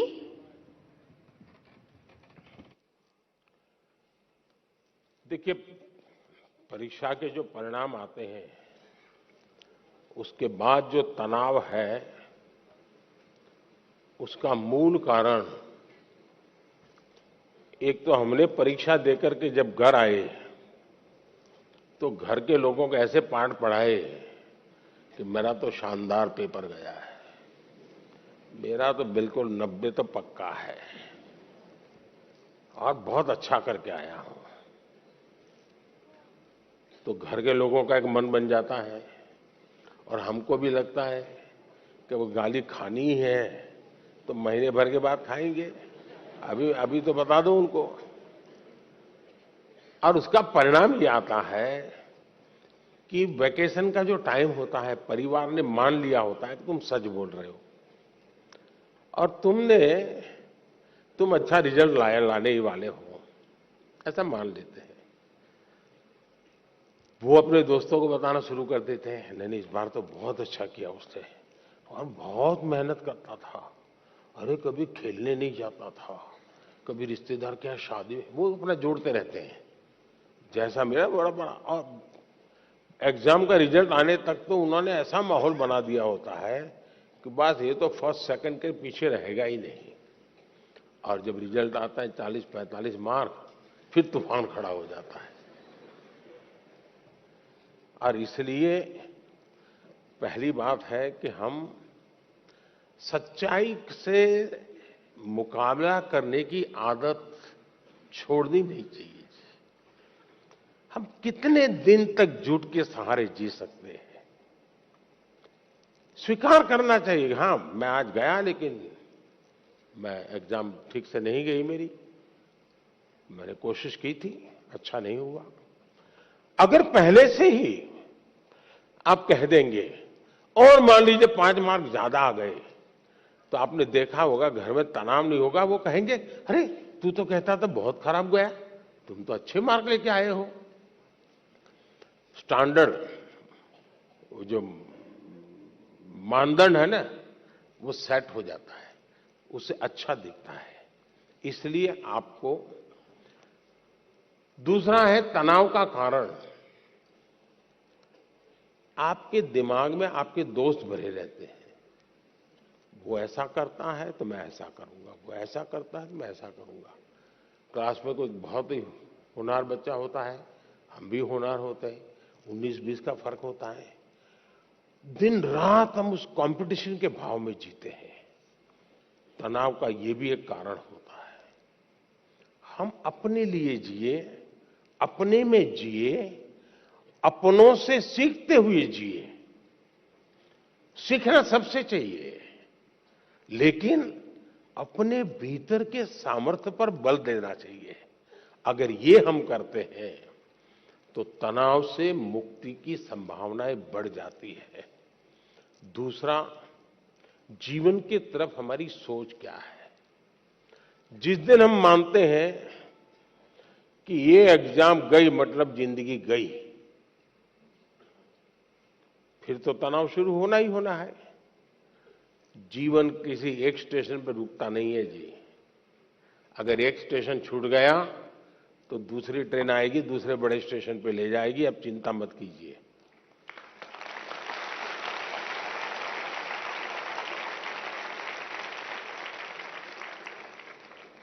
एग्जाम वो एंड ऑफ द लाइफ नहीं होता है जी। ठीक है, हमारी अपनी कसौटी होनी चाहिए, हम अपने आप को कसते रहें, अपने आप को सजते रहें, ये हमारी कोशिश होनी चाहिए। लेकिन हमें इस तनाव से मुक्ति का मन में संकल्प कर लेना चाहिए। जो भी आएगा, मैं जिंदगी को जीने का तरीका जानता हूं, मैं इससे भी निपट लूंगा। और ये अगर आप निकट कर लेते हैं तो फिर आराम से हो जाता है।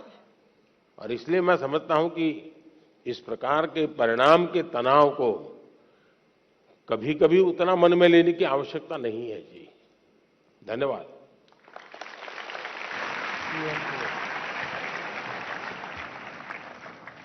माननीय प्रधानमंत्री जी, आपका अनुभव सुनकर हमें नई चेतना आई है। आपका धन्यवाद। Honorable Prime Minister, sir, R. Akshara Siri lives in the Rangareddy district in Telangana. She is in quest of a significant subject and looks up to you for directions. Akshara, please put forth your question. माननीय प्रधानमंत्री जी, सादर नमस्कार। मेरा नाम है are Akshara सिरी। मैं जवाहर नवोदय विद्यालय रंगारेड्डी हैदराबाद की 9वीं कक्षा की छात्रा हूँ। मान्यवर, मेरा प्रश्न है, हमें अधिक भाषाएं सीखने के लिए क्या करना चाहिए? मैं इसमें आपकी मार्गदर्शन चाहती हूँ। धन्यवाद श्रीमान। Thank you Akshara. Honourable prime minister sir, इसी से मिलता जुलता प्रश्न रितिका गोडके भारत की हृदय नगरी भोपाल से आई हैं। वे हमारे साथ सभागार में हैं। रितिका, कृपया अपना प्रश्न पूछें। आदरणीय प्रधानमंत्री जी, नमस्कार। मेरा नाम रितिका घोड़के है। मैं भोपाल मध्य प्रदेश कक्षा 12वीं की छात्र शासकीय सुभाष उत्कृष्ट माध्यमिक विद्यालय स्कूल फॉर एक्सीलेंस की छात्रा हूँ। सर, मेरा क्वेश्चन आपसे यह है कि हम अधिक से अधिक भाषाएं कैसे सीख सकते हैं और ये क्यों जरूरी है? धन्यवाद। धन्यवाद रितिका। माननीय प्रधानमंत्री जी, कृपया अक्षरा और रितिका को बहुभाषी कौशल प्राप्त करने के लिए मार्गदर्शन करें, जो कि समय की आवश्यकता है। माननीय प्रधानमंत्री जी। कहता हूं कि आप जरा एक्सट्रोवर्ट हो जाइए। थोड़ा बहुत एक्सट्रोवर्ट होना बहुत जरूरी होता है। और ये मैं इसलिए कह रहा हूं,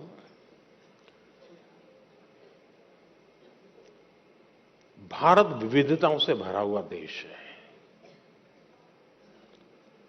हम गर्व के साथ कह सकते हैं कि हमारे पास सैकड़ों भाषाएं हैं, हजारों बोलियां हैं। ये हमारा रिचनेस है, हमारी समृद्धि है। हमें अपनी इस समृद्धि पर गर्व होना चाहिए। कभी कभी आपने देखा होगा, कोई विदेशी व्यक्ति हमें मिल जाए और उसको पता चलेगा आप इंडिया के हैं, तो आपने देखा होगा कि थोड़ा सा भी वो भारत से परिचित होगा तो आपको नमस्ते करेगा, नमस्ते बोलेगा। प्रोनाउंसिएशन में थोड़ा इधर उधर हो सकता है, लेकिन बोलेगा। जैसा ही वो बोलेगा, आपके कान सचेत हो जाते हैं। उसको पहले राउंड में अपनापन महसूस होने लगता है। अच्छा, एक विदेशी व्यक्ति नमस्ते बोलता है, मतलब कि कम्युनिकेशन की कितनी बड़ी ताकत है, इसका ये उदाहरण है। इतने बड़े देश में आप रहते हैं, आपने कभी सोचा है कि शौक के नाते, जैसे हम कभी सोचते हैं मैं तबला सीखूं, कभी मैं सोचता हूं मैं फ्लूट सीखूं, मैं सितार सीखूं, पियानो सीखूं, ऐसा मन में करता है कि नहीं करता है? वो भी एक हमारी अतिरिक्त विधा डेवलप होती है कि नहीं होती है? अगर ये होता है तो मन लगा करके अपने अड़ोस पड़ोस के राज्य की एक आध दो भाषा सीखने में क्या जाता है, कोशिश करनी चाहिए। और सिर्फ हम भाषा सीखते हैं मतलब बोलचाल के कुछ वाक्य सीख जाते, ऐसा नहीं है।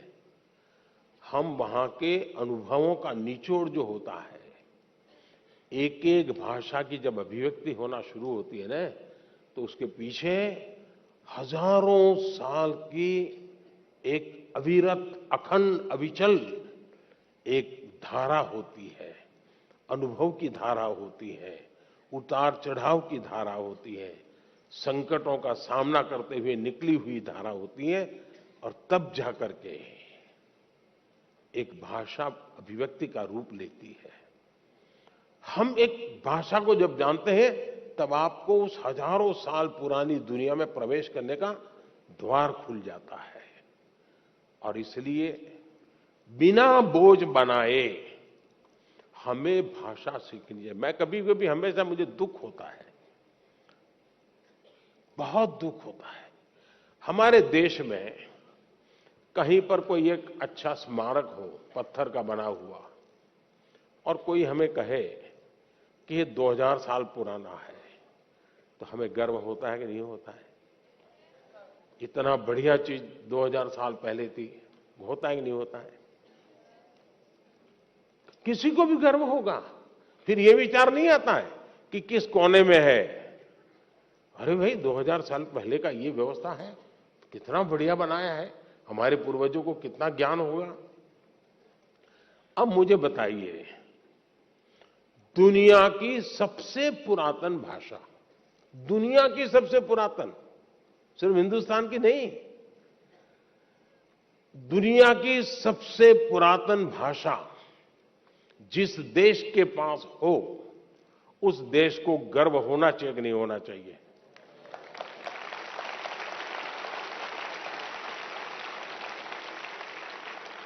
सीना तान करके दुनिया को कहना चाहिए कि नहीं कहना चाहिए कि विश्व की सबसे पुरातन भाषा हमारे पास है? कहना चाहिए कि नहीं कहना चाहिए? आपको मालूम है हमारी तमिल भाषा ये दुनिया की सबसे पुरानी भाषा है,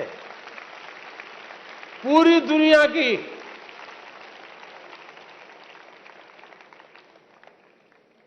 इतनी बड़ी अमानत इस देश के पास है, इतना बड़ा गौरव देश के पास है, लेकिन हम सीना तान करके दुनिया में कहते नहीं है।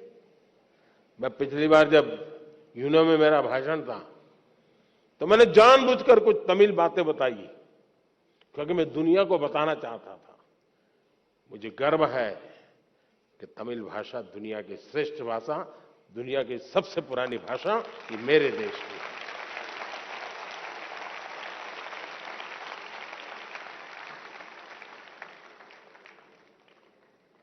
हमें गर्व करना चाहिए। अब देखिए, बड़े आराम से उत्तर भारत का व्यक्ति डोसा खाता है कि नहीं खाता है? खाता है कि नहीं खाता है? संभार भी बड़े मजे से खाता है कि नहीं खाता है? तब तो उसको उत्तर दक्षिण कुछ नजर नहीं आता है। दक्षिण में जाइए आप तो वहां परोठा सब्जी भी मिल जाती है, पूरी सब्जी भी मिल जाती है, और बड़े चाव से लोग खाते हैं। गर्व करते हैं कि नहीं करते हैं? कोई तनाव नहीं होता है, कोई रुकावट नहीं होती है। जितनी सहजता से बाकी जिंदगी आती है उतनी ही सहजता से, और मैं तो चाहूंगा हर किसी ने कोशिश करनी चाहिए कि अपनी मातृभाषा के उपरांत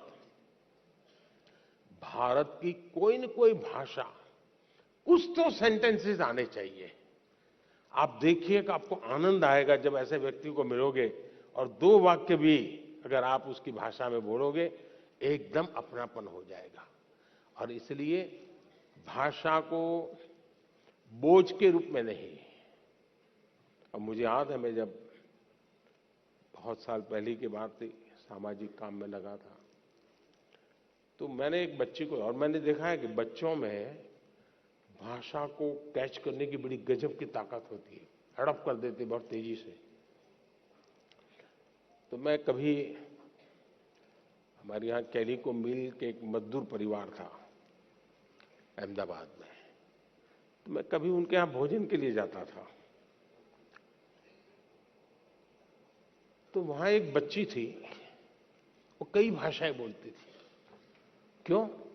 क्योंकि एक तो वो मजदूरों की कॉलोनी थी, तो कॉस्मोपॉलिटन थी। उसकी माताजी केरल से थी, पिताजी बंगाल से थे। पूरा कॉस्मोपॉलिटन होने के कारण हिंदी चलती थी। बगल में ये परिवार मराठी था, और स्कूल जो होती थी वो गुजराती होती थी। मैं हैरान था, वो 7-8 साल की बच्ची बंगाली, मराठी, मलयालम, हिंदी इतनी तेज गति से बढ़िया बोलती थी। और घर में अगर 5 लोग बैठे हैं, इससे बात करनी है तो बंगाली में करेगी, इससे करेगी तो मलयालम में करेगी, इससे करेगी तो गुजराती में करेगी। 8-10 साल की बच्ची थी, यानी उसकी प्रतिभा खिल रही थी। और इसलिए मेरा तो आपसे आग्रह रहेगा कि हमें अपनी विरासत पे, और मैंने तो इस बार लाल किले से भी कहा था पंच प्राण की बात, अपनी विरासत पे हमें गर्व होना चाहिए। और हमें गर्व होना चाहिए कि हमारे पूर्वजों ने ऐसी भाषा हमें दी है। ये हर हिंदुस्तानी को गर्व होना चाहिए, हर भाषा पे गर्व होना चाहिए। बहुत बहुत धन्यवाद। माननीय प्रधानमंत्री जी, बहुभाषिकता पर आपके मार्गदर्शन के लिए धन्यवाद। Honorable Prime Minister, sir, from the historically acclaimed city of Cuttack, Sunanya Tripathi, who is a teacher, requests your directions on an important matter. Ma'am, please ask your question. नमस्कार। माननीय प्रधानमंत्री श्री नरेंद्र मोदी जी, मैं सुनैना त्रिपाठी कृष्णमूर्ति वॉल स्कूल कटक ओडिशा से हूँ। मेरा प्रश्न यह है कि कक्षा में विद्यार्थियों को रुचिपूर्ण पढ़ाई के लिए कैसे आकर्षित करें तथा जीवन का सार्थक मूल्य कैसे सिखाएं, साथ ही कक्षा में अनुशासन के साथ पढ़ाई को रोचक कैसे बनाएं। धन्यवाद। Honorable Prime Minister, sir, Sunanya Tripathi wishes your guidance on motivating students for taking interest in academics. Honorable Prime Minister, sir. ये सवाल टीचर का था। हाँ, सही था ना?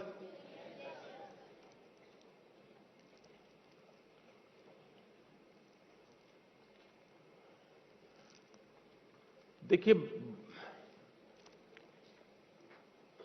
आजकल अनुभव आता है कि टीचर अपने में खोए रहते हैं।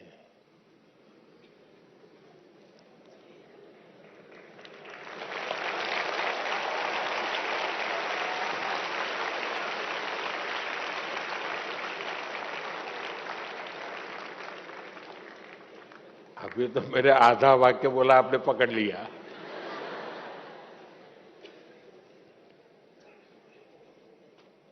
वो एक निश्चित सिलेबस 20 मिनट 30 मिनट बोलना है, अपना कड़कड़ाहट बोल देते हैं। और फिर इसमें कोई हिलेगा इधर उधर, तो देखा होगा आपने। मैं तो मेरे अपने बचपन के अनुभव की बात बता, तो आजकल तो टीचर अच्छे होते हैं, मेरे जमाने में शायद ऐसा नहीं होगा। इसलिए मुझे टीचरों की आलोचना करने का हक नहीं है। लेकिन कभी कभी मैं देखा था कि टीचर जो तैयारी करके आए हैं और अगर वो भूल गए तो चाहते नहीं कि बच्चे पकड़ लें उनको, उन बच्चों से छिपाना चाहते हैं।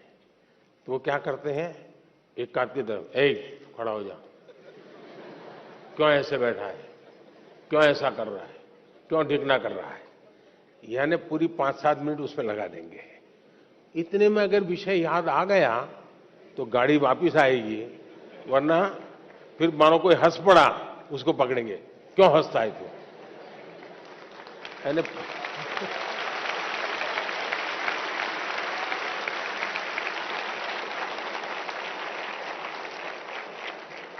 अच्छा आज भी ऐसा ही होता है।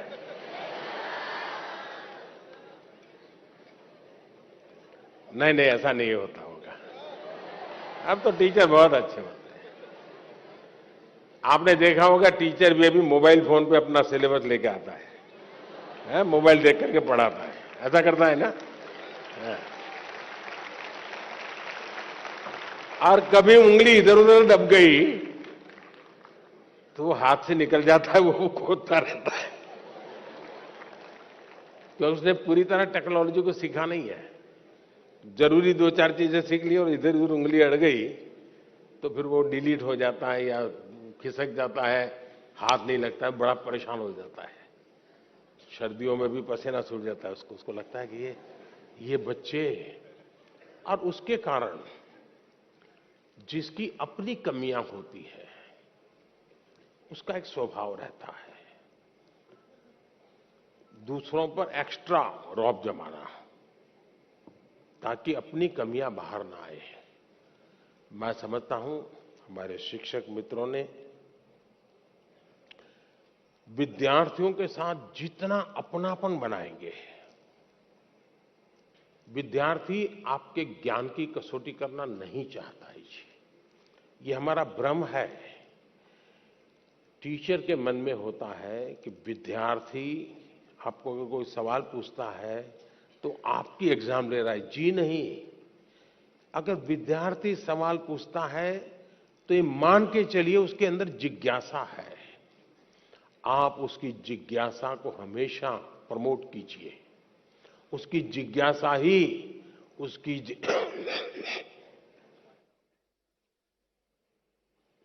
जिज्ञासा ही उसकी जिंदगी की बहुत बड़ी अमानत है।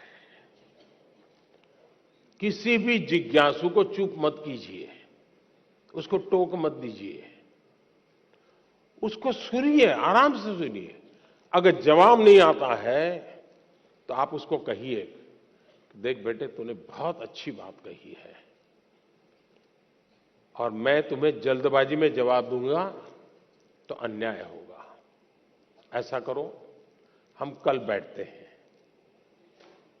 तुम मेरी चैम्बर में आ जाना, हम बातें करेंगे और मैं भी तुमको समझने की प्रयास करूंगा ये विचार तुम्हें कहां से आया, और मैं भी कोशिश करूंगा इन बिटवीन मैं घर जाकर के स्टडी करूंगा, जरा गूगल पे जाऊंगा, इधर उधर जाऊंगा, पूछ लूंगा और फिर मैं तैयार होकर के आऊंगा। फिर दूसरे दिन मैं उसको पूछूंगा, अच्छा भाई तुम्हें ये विचार आया कहां से, इतना उत्तम विचार इस उम्र में कैसे आया तुम्हें। उसको पुचकारते हुए फिर कहिए, देख सचमुच में ऐसा नहीं है, रियलिटी ये है। वो तुरंत स्वीकार कर लेगा। और आज भी स्टूडेंट्स अपने टीचर की कही हुई बात को बहुत मूल्यवान समझता है। अगर एकाध गलत बात बता दी तो उसकी जिंदगी में वो रजिस्टर हो जाती है। और इसलिए बात बताने से पहले समय लेना बुरा नहीं है, हमने बाद में भी बताए तो चलता है। दूसरा डिसिप्लिन का सवाल है। क्लास में कभी कभी टीचर को क्या लगता है, अपना रुआब प्रभाव पैदा करने के लिए जो सबसे दुर्बल स्टूडेंट होता है ना, उसको पूछेंगे बताओ तुम समझे कि नहीं समझे, तो करता रहेगा, हाँ? तू मैं चलेगा, तो फिर वो डांट देंगे कि मैं इतनी मेहनत कर रहा हूं, इतना पढ़ा रहा हूं, तुमको कुछ समझ नहीं आ रही है। अगर मैं टीचर होता तो मैं करता, जो बहुत ही अच्छे ब्राइट स्टूडेंट हैं उनको कहता, अच्छा बताओ भाई तुम कैसे समझे इसको, वो बढ़िया से समझाएगा। तो जो नहीं समझ रहा है वो स्टूडेंट की भाषा अच्छी तरह समझेगा तो उसको समझ आ जाएगा। और जो अच्छे स्टूडेंट हैं उनको मैं प्रतिष्ठा दे रहा हूं तो अच्छे बनने की कंपटीशन शुरू होगी, स्वाभाविक रीते कंपटीशन शुरू होगी। दूसरा, जो इस प्रकार से अनुशासन में नहीं है, ध्यान केंद्रित नहीं करता है,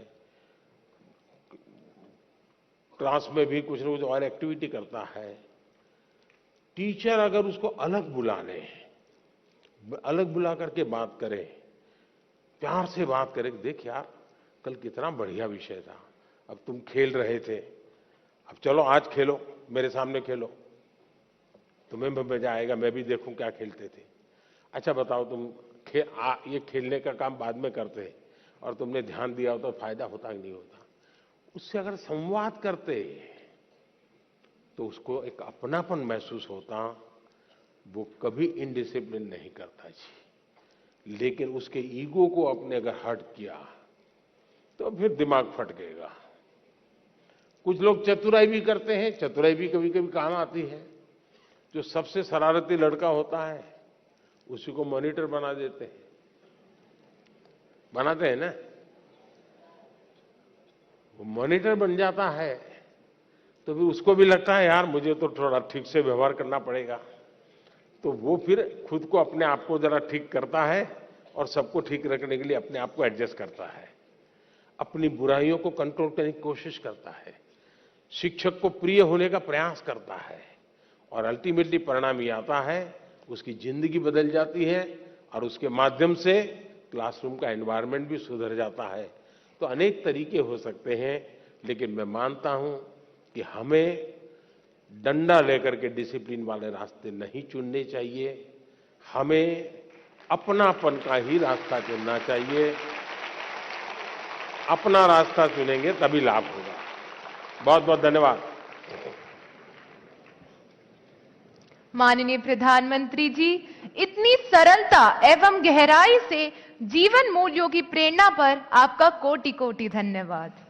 माननीय प्रधानमंत्री जी, परीक्षा पर चर्चा 2023 के अंतिम प्रश्न के लिए मैं आमंत्रित कर रही हूं दिल्ली से श्रीमती सुमन मिश्रा, जो कि एक अभिभावक है। वे सभागार में उपस्थित है और आपसे अपनी जिज्ञासा का समाधान चाहती हैं। मैम, कृपया अपना प्रश्न पूछिए। Good morning, Honorable Prime Minister. Myself, Suman Mishra. Sir, I seek your advice on how should a student behave in a society. Thank you, sir. धन्यवाद मैम। माननीय प्रधानमंत्री जी। स्टूडेंट सोसाइटी में कैसे बिहेव करे, यही पूछना है ना आपको? मैं समझता हूं कि इसको थोड़ा अलग दायरे में रखना चाहिए। हम किस सोसाइटी की बात करते हैं? जो हमारा सर्कल है, वो जिनके बीच हम बैठते उठते हैं, कभी अच्छी बुरी बातों में टाइम बिताते हैं, टेलीफोन पर घंटे बिता देते हैं। अगर उस लिमिटेड वर्तुल की बात करते हैं तो आप बच्चे को जैसा कहोगे वैसा, भाई यहाँ जूते पहन करके आओ, यहाँ जूते निकालो, यहाँ इस ढंग से व्यवहार करो, यहाँ उस ढंग से करो, ऐसा आप कह सकते हैं। लेकिन हकीकत यह है कि उसको एक घर के दायरे में बंद नहीं रखना है। उसको समाज में जितना व्यापक उसका विस्तार होने देना चाहिए। मैंने तो कभी कहा था, शायद परीक्षा पे चर्चा पे ही कहा, कहीं और कहा मुझे याद नहीं है। मैंने कहा था कि 10वीं 12वीं की एग्जाम के बाद कभी बच्चे को पहले अपने स्टेट में उसको कहोगे, लो ये पैसे तुम्हें इतना देते हूं और 5 दिन के लिए तुम इतनी जगह पे घूम करके वापस आओ और वहां के फोटो, वहां का वर्णन सब लिख करके ले आओ, फेंको उसको हिम्मत के साथ। आप देखिए वो बच्चा बहुत कुछ सीख करके आएगा, जीवन को जान करके उसमें विश्वास बढ़ेगा। फिर वो आपको ये नहीं चिल्लाएगा। और 12वीं का है तो उसको कहो तुम राज्य के बाहर जाकर के हो आओ, देखिए ये इतने पैसे हैं, ट्रेन में जाना है, विदाउट रिजर्वेशन जाना है, सामान इतना होगा, ये तुझे खाना दे दिया है, जाओ इतनी चीजें देख करके आओ और आकर के सबको समझाओ। आपने सचमुच में अपने बच्चों का ट्रायल लेते रहना चाहिए। उनको समाज के भिन्न भिन्न वर्गों में जाने के लिए प्रेरित करना चाहिए।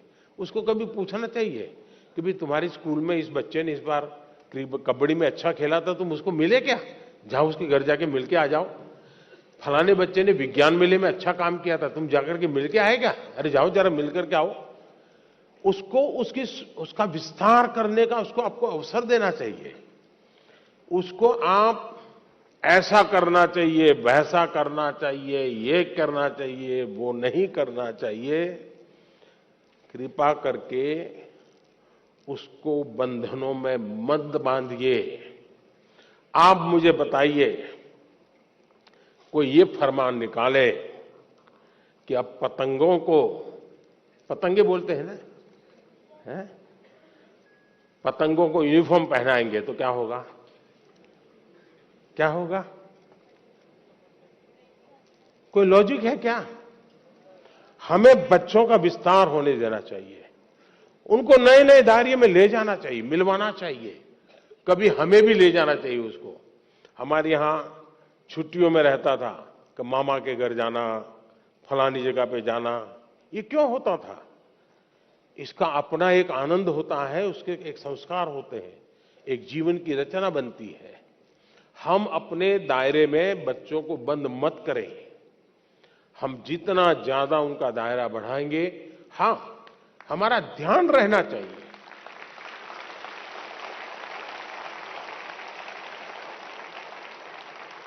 हमारा ध्यान रहना चाहिए कि उसकी आदतें कहीं खराब तो नहीं हो रही है, कमरे में खोया हुआ तो नहीं रहता है, उदासीन तो नहीं रहता है।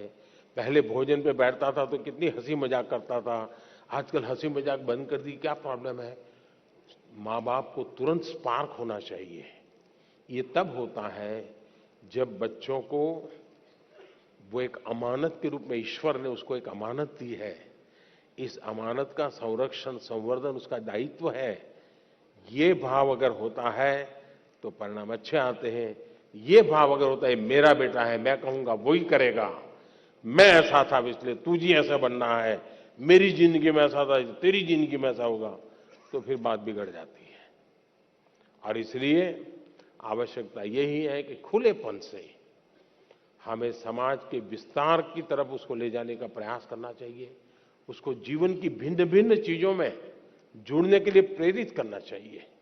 मैं तो कभी कहूंगा कि मान लीजिए आपके यहाँ वो सांप छछूंदर वाले लोग आते हैं, कभी बच्चों को कहो भाई तुम जाओ इसके साथ बात करो, वो कहाँ का रहने वाला है, कहाँ से निकला, इस धंधे में कैसे आ गया, क्यों सीखा, चलो मुझे समझाओ, वो उसको पूछ करके आओ, उसकी संवेदनाएं जग जाएगी जी, वो क्यों ये काम कर रहा है, जानना सीखना सहज बन जाएगा।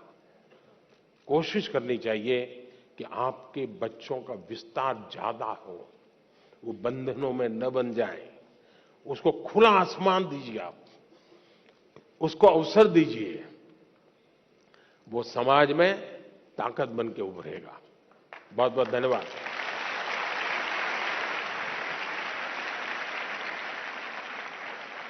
Thank you, Honorable Prime Minister, sir, for your inspirational insights in matters that had been concerning many exam warriors, and for making exams not a reason to worry, but a season to celebrate and enjoy.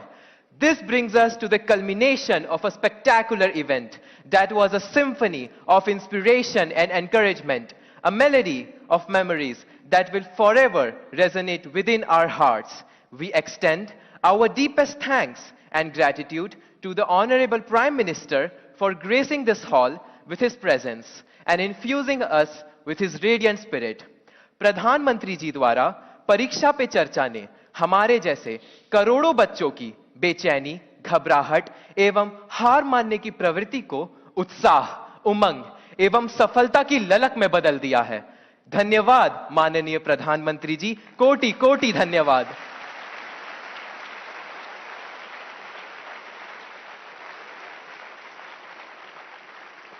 आप सबका भी बहुत बहुत धन्यवाद। और मैं जरूर चाहूंगा कि हमारे विद्यार्थी, हमारे अभिभावक, हमारे टीचर्स ये अपने जीवन में तय करें कि परीक्षा का जो बोझ बढ़ता चला जा रहा है, एक वातावरण क्रिएट हो रहा है, उसको जितना ज्यादा हम डाइल्यूट कर सकते हैं करना चाहिए। जीवन का उसको सहज हिस्सा बना देना चाहिए, जीवन का एक सहज क्रम बना देना चाहिए। अगर ये करेंगे तो परीक्षा अपने आप में एक उत्सव बन जाएगी। हर परीक्षार्थी का जीवन उमंग से भर जाएगा और ये उमंग उत्कर्ष की गारंटी होता है।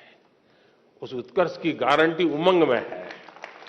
उस उमंग को लेकर के आप चलें, यही मेरी आपको शुभकामनाएं हैं। बहुत बहुत धन्यवाद।